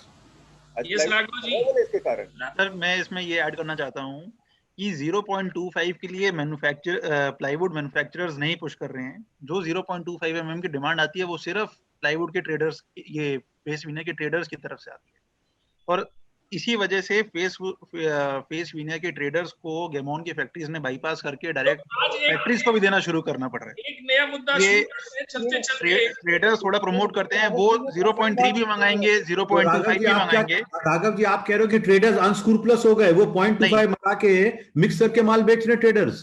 Sir वो सब लोगों को अपनी, मैं किसी को पर्टिकुलरली पिन पॉइंट नहीं कर रहा हूँ, बट ऑफ कोर्स सब लोगों को अपनी, गलत नहीं कर रहे हैं, वो अपने हिसाब से अपना वाइबल बिजनेस देख रहे हैं, वो दिखा के देते हैं माल, उसमें कोई वो नहीं है, बट सब लोग अपने हिसाब से मार्केट में सर्वाइव करने के लिए कर रहे हैं। आज भी अगर आप किसी फैक्ट्री वाले को फोन करके बोलो कि भाई आपको 25 पैसे का फर्क पड़ेगा या कंटेनर में 50,000 रुपए का फर्क पड़ेगा, 2.5 लेना है या 3, वो बोलेगा सर 3 दे दो। बट ट्रेडर हो सकता है कि 2.5 मंगा ले, क्योंकि वो उसके पास अलग अलग कस्टमर्स हैं, वो अलग अलग अपने हिसाब से किसी को कुछ दिया, किसी को कुछ देके अपने आप को वाइबल रखते हैं। मैं ये किसी हर एक को अपना काम करने का हक है, बोलिए बट मैन्युफैक्चरर्स अपने हिसाब से देख। सर, ये राघव जी ने एक पॉइंट बोला वो बहुत इसका valid मतलब है। Raghav ji that the business has got segmentised. आज 0.25 का एक मार्केट क्रिएट हो गया है और 0.3 का एक मार्केट है। सर ट्रेडर्स मानते हैं, ट्रेडर क्या करेगा, 5 कंटेनर 3 के लेगा, 2 कंटेनर 2.5 का लेगा।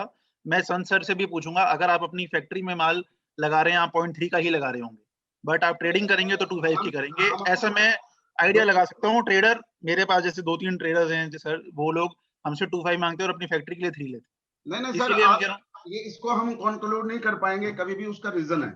हाँ जी, अगर इसको कंक्लूड करना ना, जो टेक्निकल पॉइंट मिस्टर नाथ बोल रहे थे वो ठीक है। क्या टेक्निकल पॉइंट से हम चल के क्या अपनी फैक्ट्री चला सकते हैं? सर टेक्निकल के लिए नहीं बात हो रही है, मतलब हम सिर्फ 2.5 एंड 3 के लिए कर रहे हैं कि मार्केट परसेप्शन क्या है।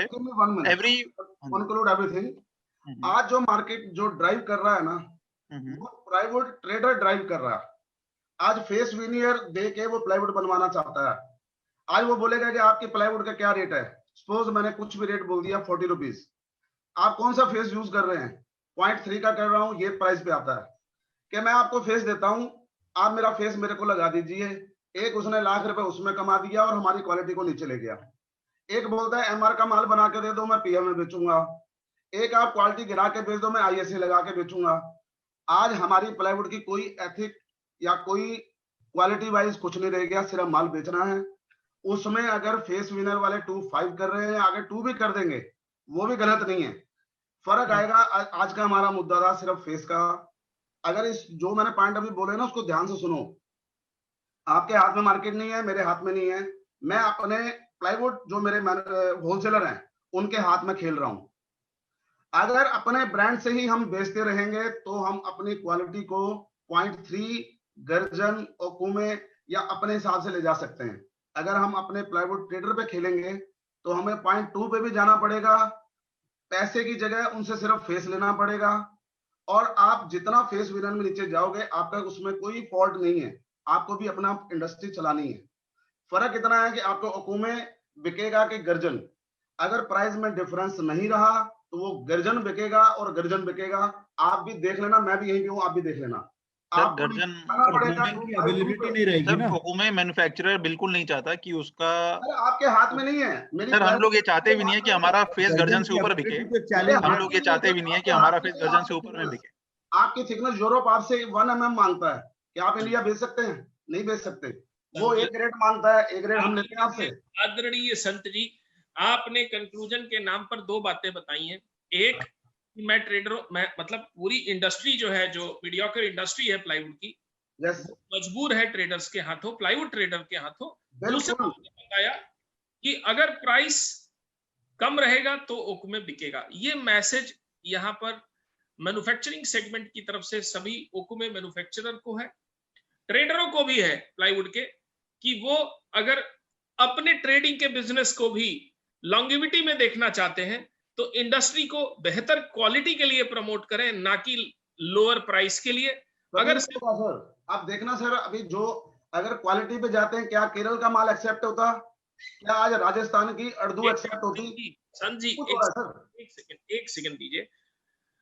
प्राइस या क्वालिटी, ये एक सर्वविदित पिछले कई हिस्ट्री में कई सालों का मुद्दा रहा है। लास्ट में हम सभी जानते हैं, quality wins, trust wins, everybody comes back to quality, and here we were talking कि गर्जन और ओकुमे के फेस विनियर के बीच में थिकनेस, प्राइस और क्वालिटी तीनों में देखें तो ओकुमे is coming at a higher thickness compared to गर्जन, and as Mr. Nath suggested that color is not important, looks are not important, thickness is important. What Mr. Nath said, Nath ji मैं correct हूं तो Thums up दिखाइएगा, मैं गलत हूं तो Thums down कर दीजिएगा।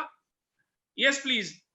Thickness is important, higher thickness is going to add higher strength to plywood. So if any face veneer is coming at a higher thickness, whatever is higher is better for a strength of plywood. Although commercial plywood के लिए बहुत ज्यादा जरूरी नहीं है, लेकिन structural plywood के लिए या गंभीर उपयोगी प्लाईवुड के लिए फेस की थिकनेस बहुत जरूरी है, ऐसा मिस्टर नाथ ने कहा। एक बात और अब तक निकल के आई है कि जो लोअर थिकनेस का फेस गैबोन से आता है वो चाइना मैन्युफैक्चरिंग कंपनी से आता है, और उसके लिए इंडिया के ट्रेडर लोग मोटिवेट करते हैं कि वो थिकनेस को कम करें। अब मेरा सवाल आलोक जी से है। आलोक जी, क्या इंडिया के जो फेस के ट्रेडर हैं, are they really pressurising all of you for lower thicknesses? Is it true? Definitely they are not getting a return. Okoume face veneer पे उनको रिटर्न नहीं मिल रहा है because sir market has become very open. लेकिन sir एक संजय due respect to traders in Yamunanagar, but मेरी कई ट्रेडर्स से बात होती है, और आज हम जो रेट पे माल बेच रहे हैं, अगर ट्रेडर उस रेट पे माल कैसे बेच पा रहा है, वो भी एक क्वेश्चन आ गया। आज ट्रेडर के पास भी प्रॉब्लम क्या हो गई कि contractors are playing a very big role. आज जो कॉन्ट्रैक्टर को जो कमीशन देना पड़ रहा है वो कहां से देवे सर? आज कोई भी यमुनानगर हो या कोई गोडाउन से जो माल ले जाता है उसके कॉन्ट्रैक्टर को 50 पैसा मीटर का पैसा चाहिए सर कमीशन। और ये नहीं है कि प्लाईवुड वालों को मालूम नहीं है, दे आर अवेयर।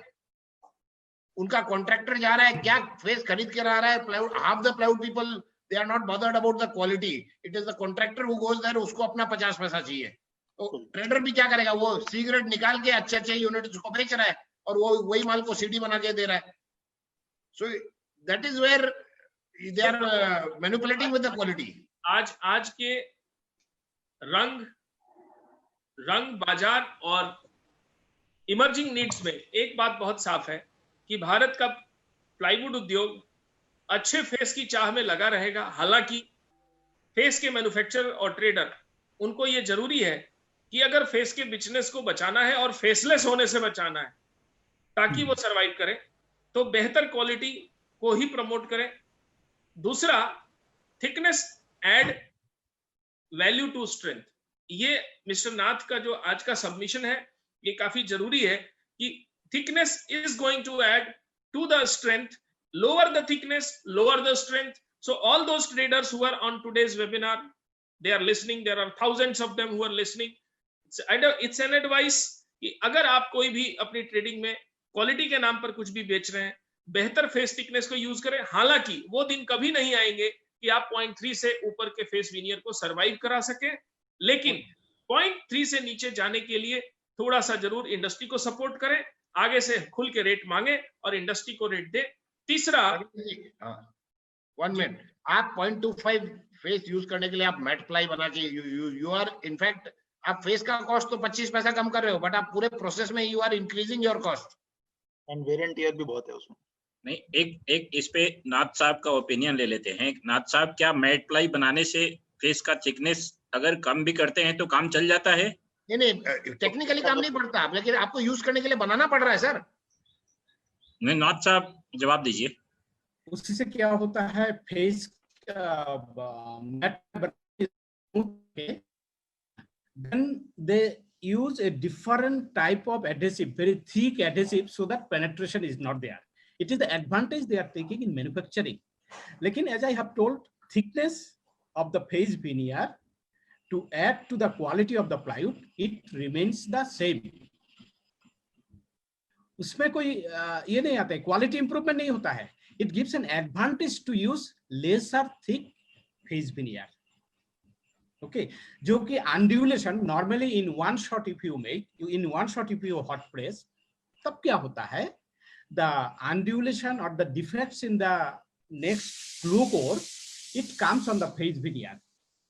अगर आप मैट को फिनिश कर लेते हैं, आपका कैलिब्रेशन के थ्रू इसको स्मूथ कर लेते हैं, then that defects does not come over the face veneer.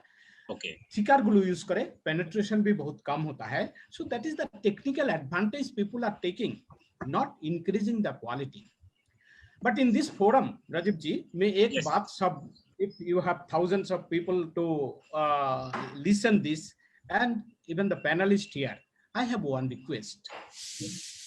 You are going throughout the world in search of veneer, and core veneer, panel veneer are available in the country. You are not going outside. आज इसी से भी, Gabon से भी ओकुमे for core and panel लाना नामुमकिन है because of the cost. Okay, why don't you search phase in the country itself? एक change तो हो गया. From high density phase veneer like Kerwin or Holland, which had been used, you have come down to use very low density Okome. This type of timber is available in our country also. Why don't you? Just my request. I don't asking you a question.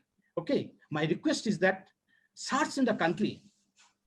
We have worked with Melia Dubia, Neem se काम किया है. We have worked with Kadam. Okay, that are of the same density. Even one species is coming in West Bengal. Lambu बोल के एक species आ रहा है. If it is about 7-8 years old, it can give good pace at and high density also. ये क्यों ना try करें? Industry को promote कीजिए. We will take Help this. the country. Yes, रंग पे आएगा. Help the country. Help the country, please.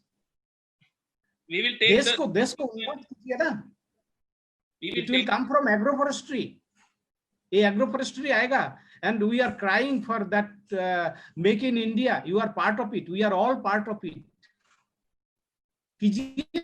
Arvinder जी कुछ कह रहे हैं. मैं ये बोल रहा था प्रगत जी कि जैसे मेक इन इंडिया की बात चल रही है, हम लोग ओकमे मंगाते हैं बाहर से या गर्जन मंगाते हैं, तो why don't we think in terms of recon? अगर हम गर्जन कलर में रिकॉन को प्रमोट करते हैं तो हमारी मेक इन इंडिया की बात भी चलती है. चाइना से जो हमारा भी रिश्ता खराब है, वहां से माल मंगवा रहे हैं, हम लोग गर्जन मंगवा रहे हैं, और थिकनेस का भी इशू सॉल्व हो जाएगा और एक सस्टेनेबल रिन्यूएबल एक प्लांटेशन टिम्बर यूज होगी, और जो थिकनेस चाहिए दैट कैन बी प्रोवाइडेड, जो प्राइस चाहिए एक फैक्ट्री वाले को that also can be taken care of. तो व्हाई नॉट जो मिस्टर नाथ कह रहे हैं कि हम लोग कदम का या पॉपुलर का हम लोग जो रिकॉन है, so that recon can come into picture and take care of all these problems. ठीक है, अब जैसे गर्जन है, गर्जन स्कोर्स ओवर. अरविंदर जी मेरा एक सवाल है आपसे. आप रिकॉन तो खुद भी बनाते हैं. हाँ जी. और आपको पैनल में इस सवाल को कहीं ना कहीं उठाने के लिए ही रखा गया है कि आप रिकॉन की जरूर इसमें एक लॉजिकली बात करेंगे. मेरा एक बड़ा स्पष्ट सवाल है जिसको मैं चाहता हूं कि हमारे ट्रेड की इंडस्ट्री और लोग सभी लोग सुने. क्या रिकॉन वीनियर पूरी तरह से एक्सेप्टेबल है आपकी फैक्ट्री में? देखिए ऐसा है, it will take some time. Market को इवॉल्व होना होगा. मार्केट को इवॉल्व होना होगा. जैसे ओकमे की एक्सेप्टेंस आई है. मेरा सवाल सिंपल था कि क्या आपकी फैक्ट्री में रिकॉन का मार्केट आपकी फैक्ट्री का यूजर यूटिलिटी शेयर नहीं, हमारी फैक्ट्री में स्पेसिफिक ऑर्डर पर ही माल जाता है. वो सिर्फ फिल्म फेस को बेस करने के लिए है, बाकी एक्सेप्टेबल नहीं है वो. राइट. सो मैं ये कह रहा हूं कि मेक इन इंडिया में रिकॉन अभी शुरू हुआ है, आगे भी बढ़ेगा, और कैलिब्रेटेड पाई में कई जगह रिकॉन की प्लाईवुड भी एक्सेप्ट होनी शुरू हुई है. ओईएम सेक्टर में धीरे धीरे होगी, लेकिन हम फोर्स नहीं कर सकते. मेक इन इंडिया में रिकॉन की शुरुआत हुई है, but there is a long journey ahead. Ravinder ji आपने खुद अपने सवाल का जवाब दिया कि अभी आपकी फैक्ट्री में ही परसेंटेज काफी कम है. तो जब तक कस्टमर नहीं मांगेगा, जब तक कस्टमर को ये अवेयरनेस नहीं आएगी, तब तक हम सिर्फ रिकॉन की मैन्युफैक्चरिंग और जबरदस्ती करके नहीं. किसी दिन ओकमे का भी जब एंट्री हुआ था तो एंट्री लेवल पे उसको एक रेजिस्टेंस मिली थी, तो लेकिन धीरे धीरे रिकॉन भी एक्सेप्ट होगा, आगे बढ़ेगा, और मेक इन इंडिया आगे बढ़ रहा है. लेकिन अभी मेक इन इंडिया में प्लाईवुड को अच्छा बना के एक्सपोर्ट करना ज्यादा जरूरी है. ऐसा मुझे लगता है. आप लोग अच्छा प्लाईवुड बनाए, अच्छा एक्सपोर्ट करें. और मैं इन सभी ओकमे वालों से एक सवाल पूछना चाहूंगा, जो ओकमे के लोग हैं, अमन जी हैं, राघव जी हैं, सुदीप जी हैं, कि इंटरनेशनली अगर प्लाईवुड इंडिया को एक्सपोर्ट करना है तो क्या पतले से पतला फेस का थिकनेस कामयाब होगा? सुदीप जी. नहीं, not possible. Not possible. Aman ji आपसे. राघव जी आप बताएं. प्रगत जी, लेट मी से समथिंग एल्स. प्रगत जी, नहीं एक्सेप्ट होगा कहना भी 100% ट्रू नहीं है. Depends on which market are you exporting to and whom you are competing with in which market. आज मिडिल ईस्ट मार्केट की बात करें, जहां चाइना से compete करेंगे तो पतला फेस चलेगा. आप अब यूरोप की बात करेंगे, अमेरिका की बात करेंगे तो नहीं चलेगा. राइट. यानी राघव जी. सर से मैं बिल्कुल अग्री करता हूँ, सुदीप सर से, इंडिया को अगर एक्सपोर्ट करना है sir for the European and the US markets, तो okoume is the way through, क्योंकि अगर legal, because these countries are a bit concerned about legality of the logs. On the other hand, जैसे Dubai या middle east market है, उधर normal plywood quality चलती है, and उसके अंदर भी 0.3 mm is preferred. दुबई और मिडिल ईस्ट मार्केट में इंडिया के मैन्युफैक्चरर कई बार चक्कर लगा चुके हैं। लास्ट में उन्होंने फिल्म फेस ही सस्ती वाली एक्सपोर्ट कर पाए थे, उसके बाद नहीं कर पाए थे। मुझे नहीं लगता कि मेक इन इंडिया का प्रमोशन मिडिल ईस्ट में प्लाईवुड एक्सपोर्ट करके होगा। मुझे लगता है कि US is one of the big market, Europe is big market. If Indian manufacturers are targeting that US, Europe and rest of Far East markets, they have to go for better quality face, better quality products, and that is when actually Make in India will be a dream coming successful. Today's webinar, I would be thanking all of you for joining and explaining every point. I will also thank GSEG for powering this webinar, for helping us to promote and spread the idea for using good quality. Takeaway from today's webinar, as we have heard from all of you, is first, price matters in face.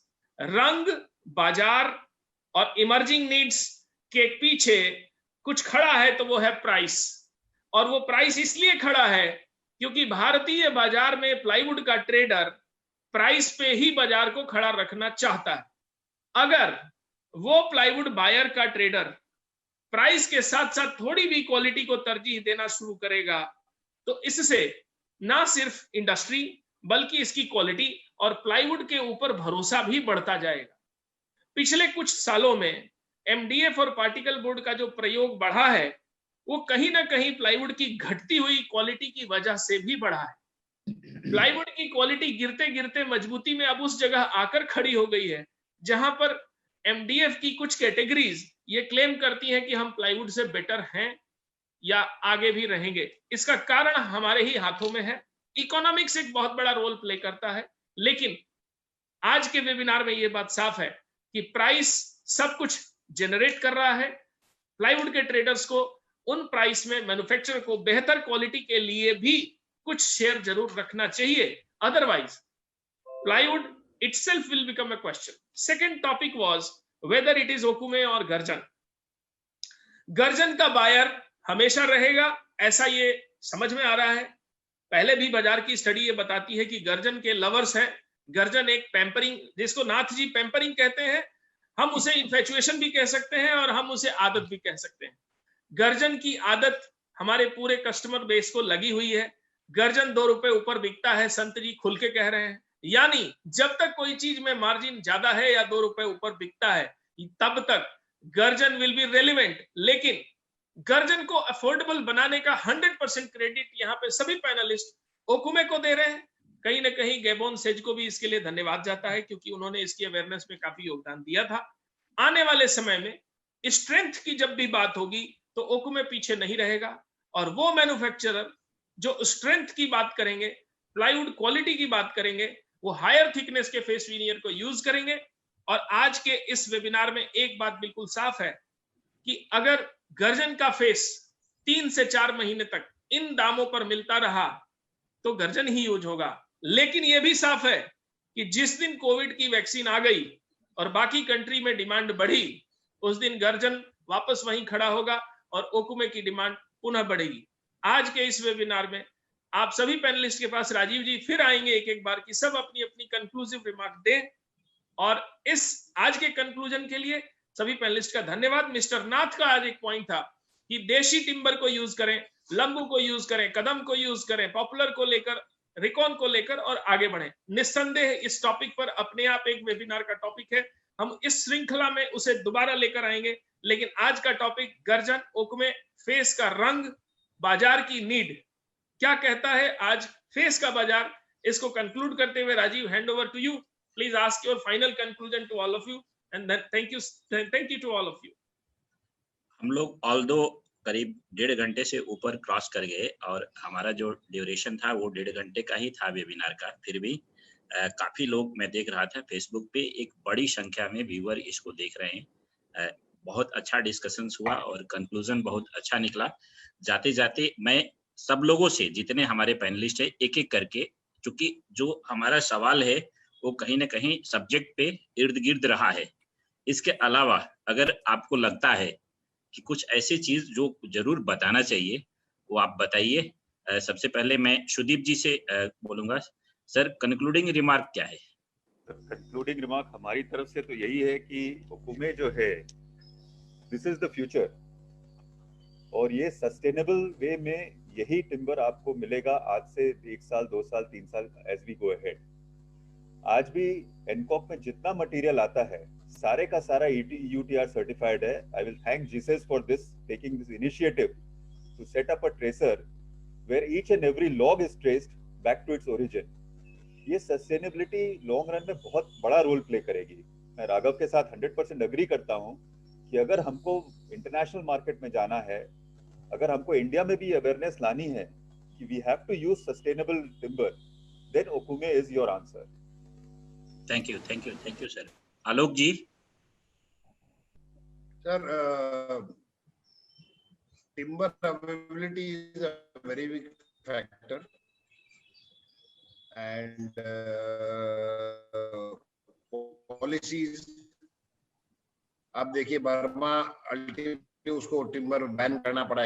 Legal, आज legal timber जितना है, जो Gabon legal timber दे सक रहा है, at what price, and future there is no other future. मतलब okoume छोड़ के कोई दूसरा फ्यूचर नहीं है। Gurjan will stay but to a very, it is definitely going to shrink, मतलब इन परसेंटेज। राघव जी, आपका क्या रिमार्क है? Sir, I would again like to add the same thing कि all over world कभी भी कहीं पे भी आप देखेंगे तो wood business is very important। Burma में जिस दिन इलेक्शंस हुए या कुछ चेंज हुआ, वहाँ पे लॉगिंग एक बार रुकेंगे। अगर लाओस में वापस कुछ चेंज हुआ, वहाँ रुकेगा। जैसे इंडोनेशिया में अगर चेंज हुआ, वहाँ रुकेगा। This has been seen in the past. Okoume is the only viable option जहाँ पे आपको कंटिन्यूस सप्लाई मिलेगी। इसी वजह से सारे इंडियन मैन्युफैक्चरर्स को प्लाईवुड के, if not 100% but at least they should develop their own market of 30, 40, 50% plywood with okoume face veneer. No matter उनको उसमें मार्जिन कम मिले या ज्यादा, इससे उन लोगों की आगे के लिए प्लानिंग सेफ रहेगी। They will be on the safe side. अगर आज की डेट में कल को एकदम से किसी वजह से गर्जन या क्यूरिंग आना बंद हो जाता है, they will be in problem because उनके पास वो मार्केट बेस नहीं है।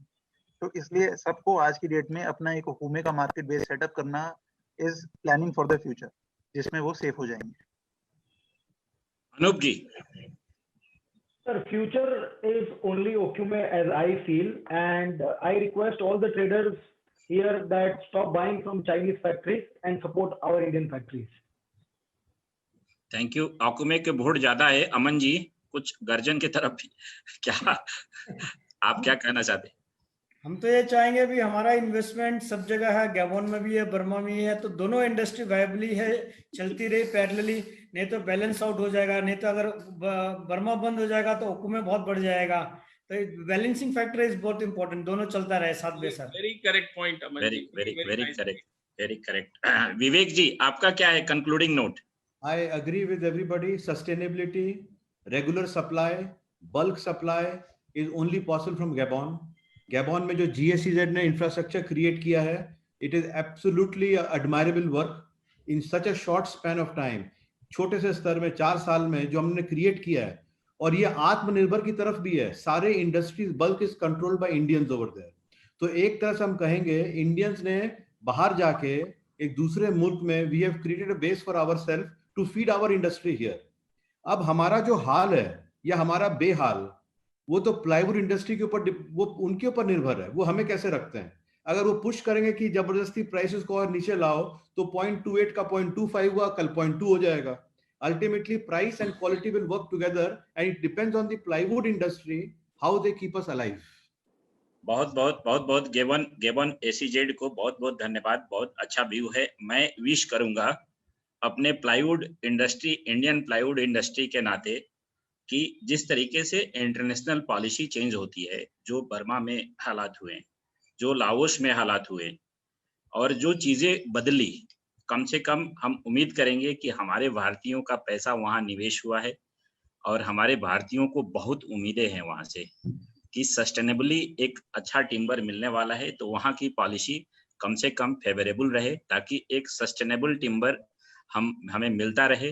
गिबन एसीजेड को हम प्लाई रिपोर्टर की तरफ से बहुत बहुत धन्यवाद करते हैं कि उन्होंने इस कॉज को सपोर्ट किया है और इतना अच्छा एक माहौल बना करके इंडस्ट्री के लिए किया है, और उसको इसी तरीके से वो बनाए रखें ताकि हमारी इंडस्ट्री को सस्टेनेबली एक सस्टेन प्राइस्ड पे लॉजिस्टिक अच्छा रहते हुए, इन्वायरमेंट अच्छा रहते हुए फैक्ट्री चला सके और कंसिस्टेंट मिल सके।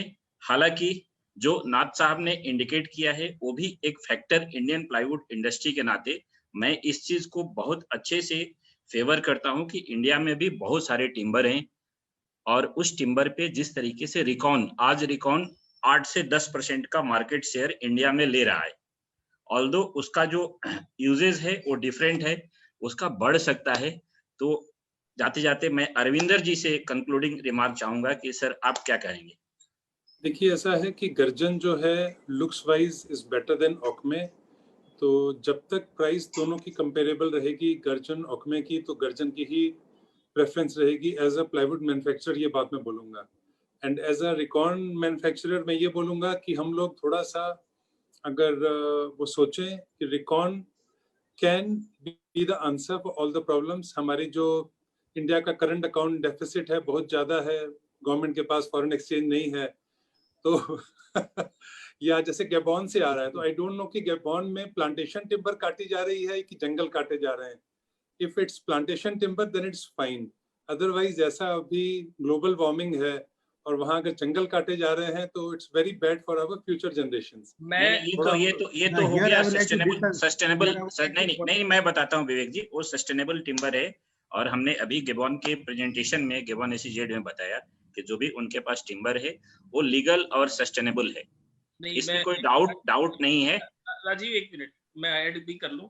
अरविंदर जी, मैं गैबोन के जंगलों में 2-3 दिन जाके रहा इस बात की तस्दीक करने के लिए कि खाली कागजे पे सस्टेनेबल है जैसे भारत में होता है कि सच में सस्टेनेबल है। बहुत बड़े बड़े मच्छर भी थे, लेकिन एक चीज बहुत पता चली बड़ा क्लियर कि वहां पर हर पेड़ की मार्किंग है। उस मार्किंग में उन्हीं पेड़ों को काटा जाता है जो सस्टेनेबली अलाउड है गवर्नमेंट से, और हर लॉरी जो वहां से निकलती है टैग्ड टिम्बर है, अलाउड नहीं है। अगर किसी ने गलती से वो टिम्बर काट दिया है तो वो लॉरी भी सीज होती है, वो टिम्बर भी सीज होता है। यानी there is a law for sustainability, supporting the sustainability, और जितना ओकुमे काटा जाता है उतना कहीं ना कहीं उसको वापस उस कंट्री में प्लांटेशन किया जाता है, जो एक साइक्लिक मॉडल को एस्टेब्लिश करता है जो यूरोप में भी है। तो सस्टेनेबिलिटी की बात जहां तक है वो मैंने अपने आंखों से देखा है, मैंने सोचा शेयर करूं, बाकी कल क्या होता है वो वक्त जाने। जी नाथ साहब, आप चूंकि टेक्निकली काफी अच्छा वैलिड पॉइंट आपने रखा है और जाहिर सी बात है आपके इस पॉइंट से हमारी प्लाईवुड इंडस्ट्री को कुछ लर्निंग जरूर मिला है। आप कुछ और कहना चाहते हैं? 2 बात, एक तो है face thickness, we can not take it back, it will never retreat, it will remain 0.3 even less, recon veneer aa jaye, that is also one advantage. So with this and with the change of the standard, what I am doing at present on behalf of Greenply jo BIS mein manga hai, we will try to compensate that how the present plywood properties can be taken nearer to the actual manufacturer and standard, ये दोनों को थोड़ा close करें. That's what I am trying with the support of UPT as well as FRI. Second point is that by using total Indian wood, all plantation, total Indian wood, just out of forest, timber out of forest, plywood can be made, which actually fills the demand of the consumer and also pass the BIS standard, which will be very soon modified.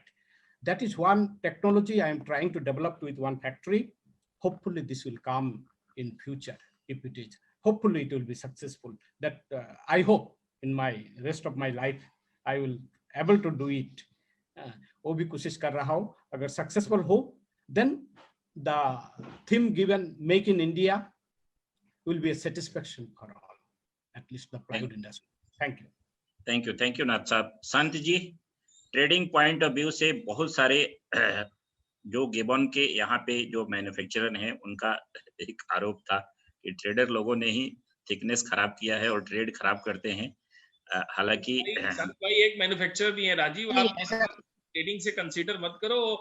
Manufacturer 98% है, 2% थोड़ा बहुत trading करते हैं, उनका view ये है। हाँ, मैं पूछना चाहूंगा कि आज हमारे गैबन में इंडस्ट्री कितनी है वहां पे, हुकूमे फेस की इंडस्ट्री कितनी है? 40 तो होगी। तो मेरी नॉलेज में थी लास्ट 22 थी। चाइनीज नहीं जोड़ रहे क्या? इंडियन 30 यूनिट्स हैं। नो सर, इन टोटलिटी मतलब टोटली 40 है भैया, 40 प्लस है, 40 प्लस है, 40 प्लस। आज वो कितनी रनिंग में है? अब 28 रनिंग में है, 12 अभी कोशिश में है। और वो कैपेसिटी क्या चला रहे हैं? 28 अभी 12 घंटे चला रहे हैं, 8 घंटे चला रहे हैं। तो डेफिनेट है जैसे जैसे डिमांड बढ़ेगी इनकी प्रोडक्शन बढ़ेगी, या जो लोग बंद हैं वो वापस आ जाएंगे। मुझे उम्मीद है जो मेरा पॉइंट था वो ऑटोमेटिक हो जाएगा। डिमांड सप्लाई मार्केट का फंडामेंटल एक पॉइंट है, ये खुद ही रेट नहीं बढ़ने देंगे। प्रॉफिट बढ़ेगा तो प्रोडक्शन बढ़ा देंगे, दूसरा आदमी आ जाएगा प्रोडक्शन करने के लिए। तो मुझे लगता है रेट ज्यादा मैटर इनका रहेगा नहीं, बढ़ नहीं पाएगा। जो मेरा पॉइंट था वो ऑटोमेटिक कवर हो जाएगा। वो हुक्मे वाले तो चाहते ही नहीं है कि ज्यादा रेट बढ़े, हुक्मे वाले ये चाहते हैं कि बस हुक्मे की डिमांड बढ़े। हुक्मे की डिमांड हमेशा रहेगी। मेरा पॉइंट पहला और लास्ट यही है, उसके प्राइस फैक्टर के कारण ही रहेगी। और इसके आने से ही गर्जन रुका हुआ है, ये एक्सेप्टेबल मैंने पहले पॉइंट पे ही कर दिया था। Thank you all Gabon industry even for this to save the plywood industry. Pragya ji, आप एज ए पैनलिस्ट बताइए, आपका क्या कुछ कंक्लूडिंग रिमार्क है? अरे मैंने तो सारा कंक्लूडिंग रिमार्क बना दिया। आज अभी चाहूंगा एज ए कंक्लूडिंग रिमार्क, रंग बाजार एंड इमर्जिंग नीड। रंग इमटेरियल है, रंगों पे मत खेलो, रंगों पे मत जाओ। इमर्जिंग नीड ये है कि थिकनेस और क्वालिटी को ही प्रमोट करो, अदरवाइज सब्स्टिट्यूट प्रोडक्ट ट्रेडर को, यानी उस प्लाईवुड ट्रेडर को भी ले बीतेगा, मैन्युफैक्चरर को भी ले बीतेगा। ये दूसरा कंक्लूडिव रिमार्क है। और तीसरा, सस्टेनेबिलिटी, एग्रो फॉरेस्ट्री और डोमेस्टिक यानी पैट्रियटिज्म, चाहे वो गैबोन से खरीदो चाहे भारत का ही लो, अपना माल लो और अच्छा माल लो। That is what I can say. Thank you all panellists, जितने भी लोग जुड़े हैं सभी को मैं धन्यवाद करूंगा कि आपने बहुत महत्वपूर्ण समय दिया। और बहुत सारे लोगों का सवाल था, कई सवाल तो हमने कवर कर लिए हैं अपने फेसबुक पे, मैं देख रहा था बहुत सवाल थे और हमने कई चीजों को कवर कर लिया। करीब हम लोग 1.25 घंटा निकल गया, कैसे पता नहीं चला। हालांकि हमें उम्मीद है कि हमने इंडस्ट्री को लेकर के कुछ चीजें अच्छी कंट्रीब्यूट की है, जो लर्निंग है हमारी इंडस्ट्री का। और फेस विनियर को लेकर के जो आगे के कई ऐसे सवाल मैन्युफैक्चरर के मन में रहता है, वो भी कहीं ना कहीं दूर हुआ होगा।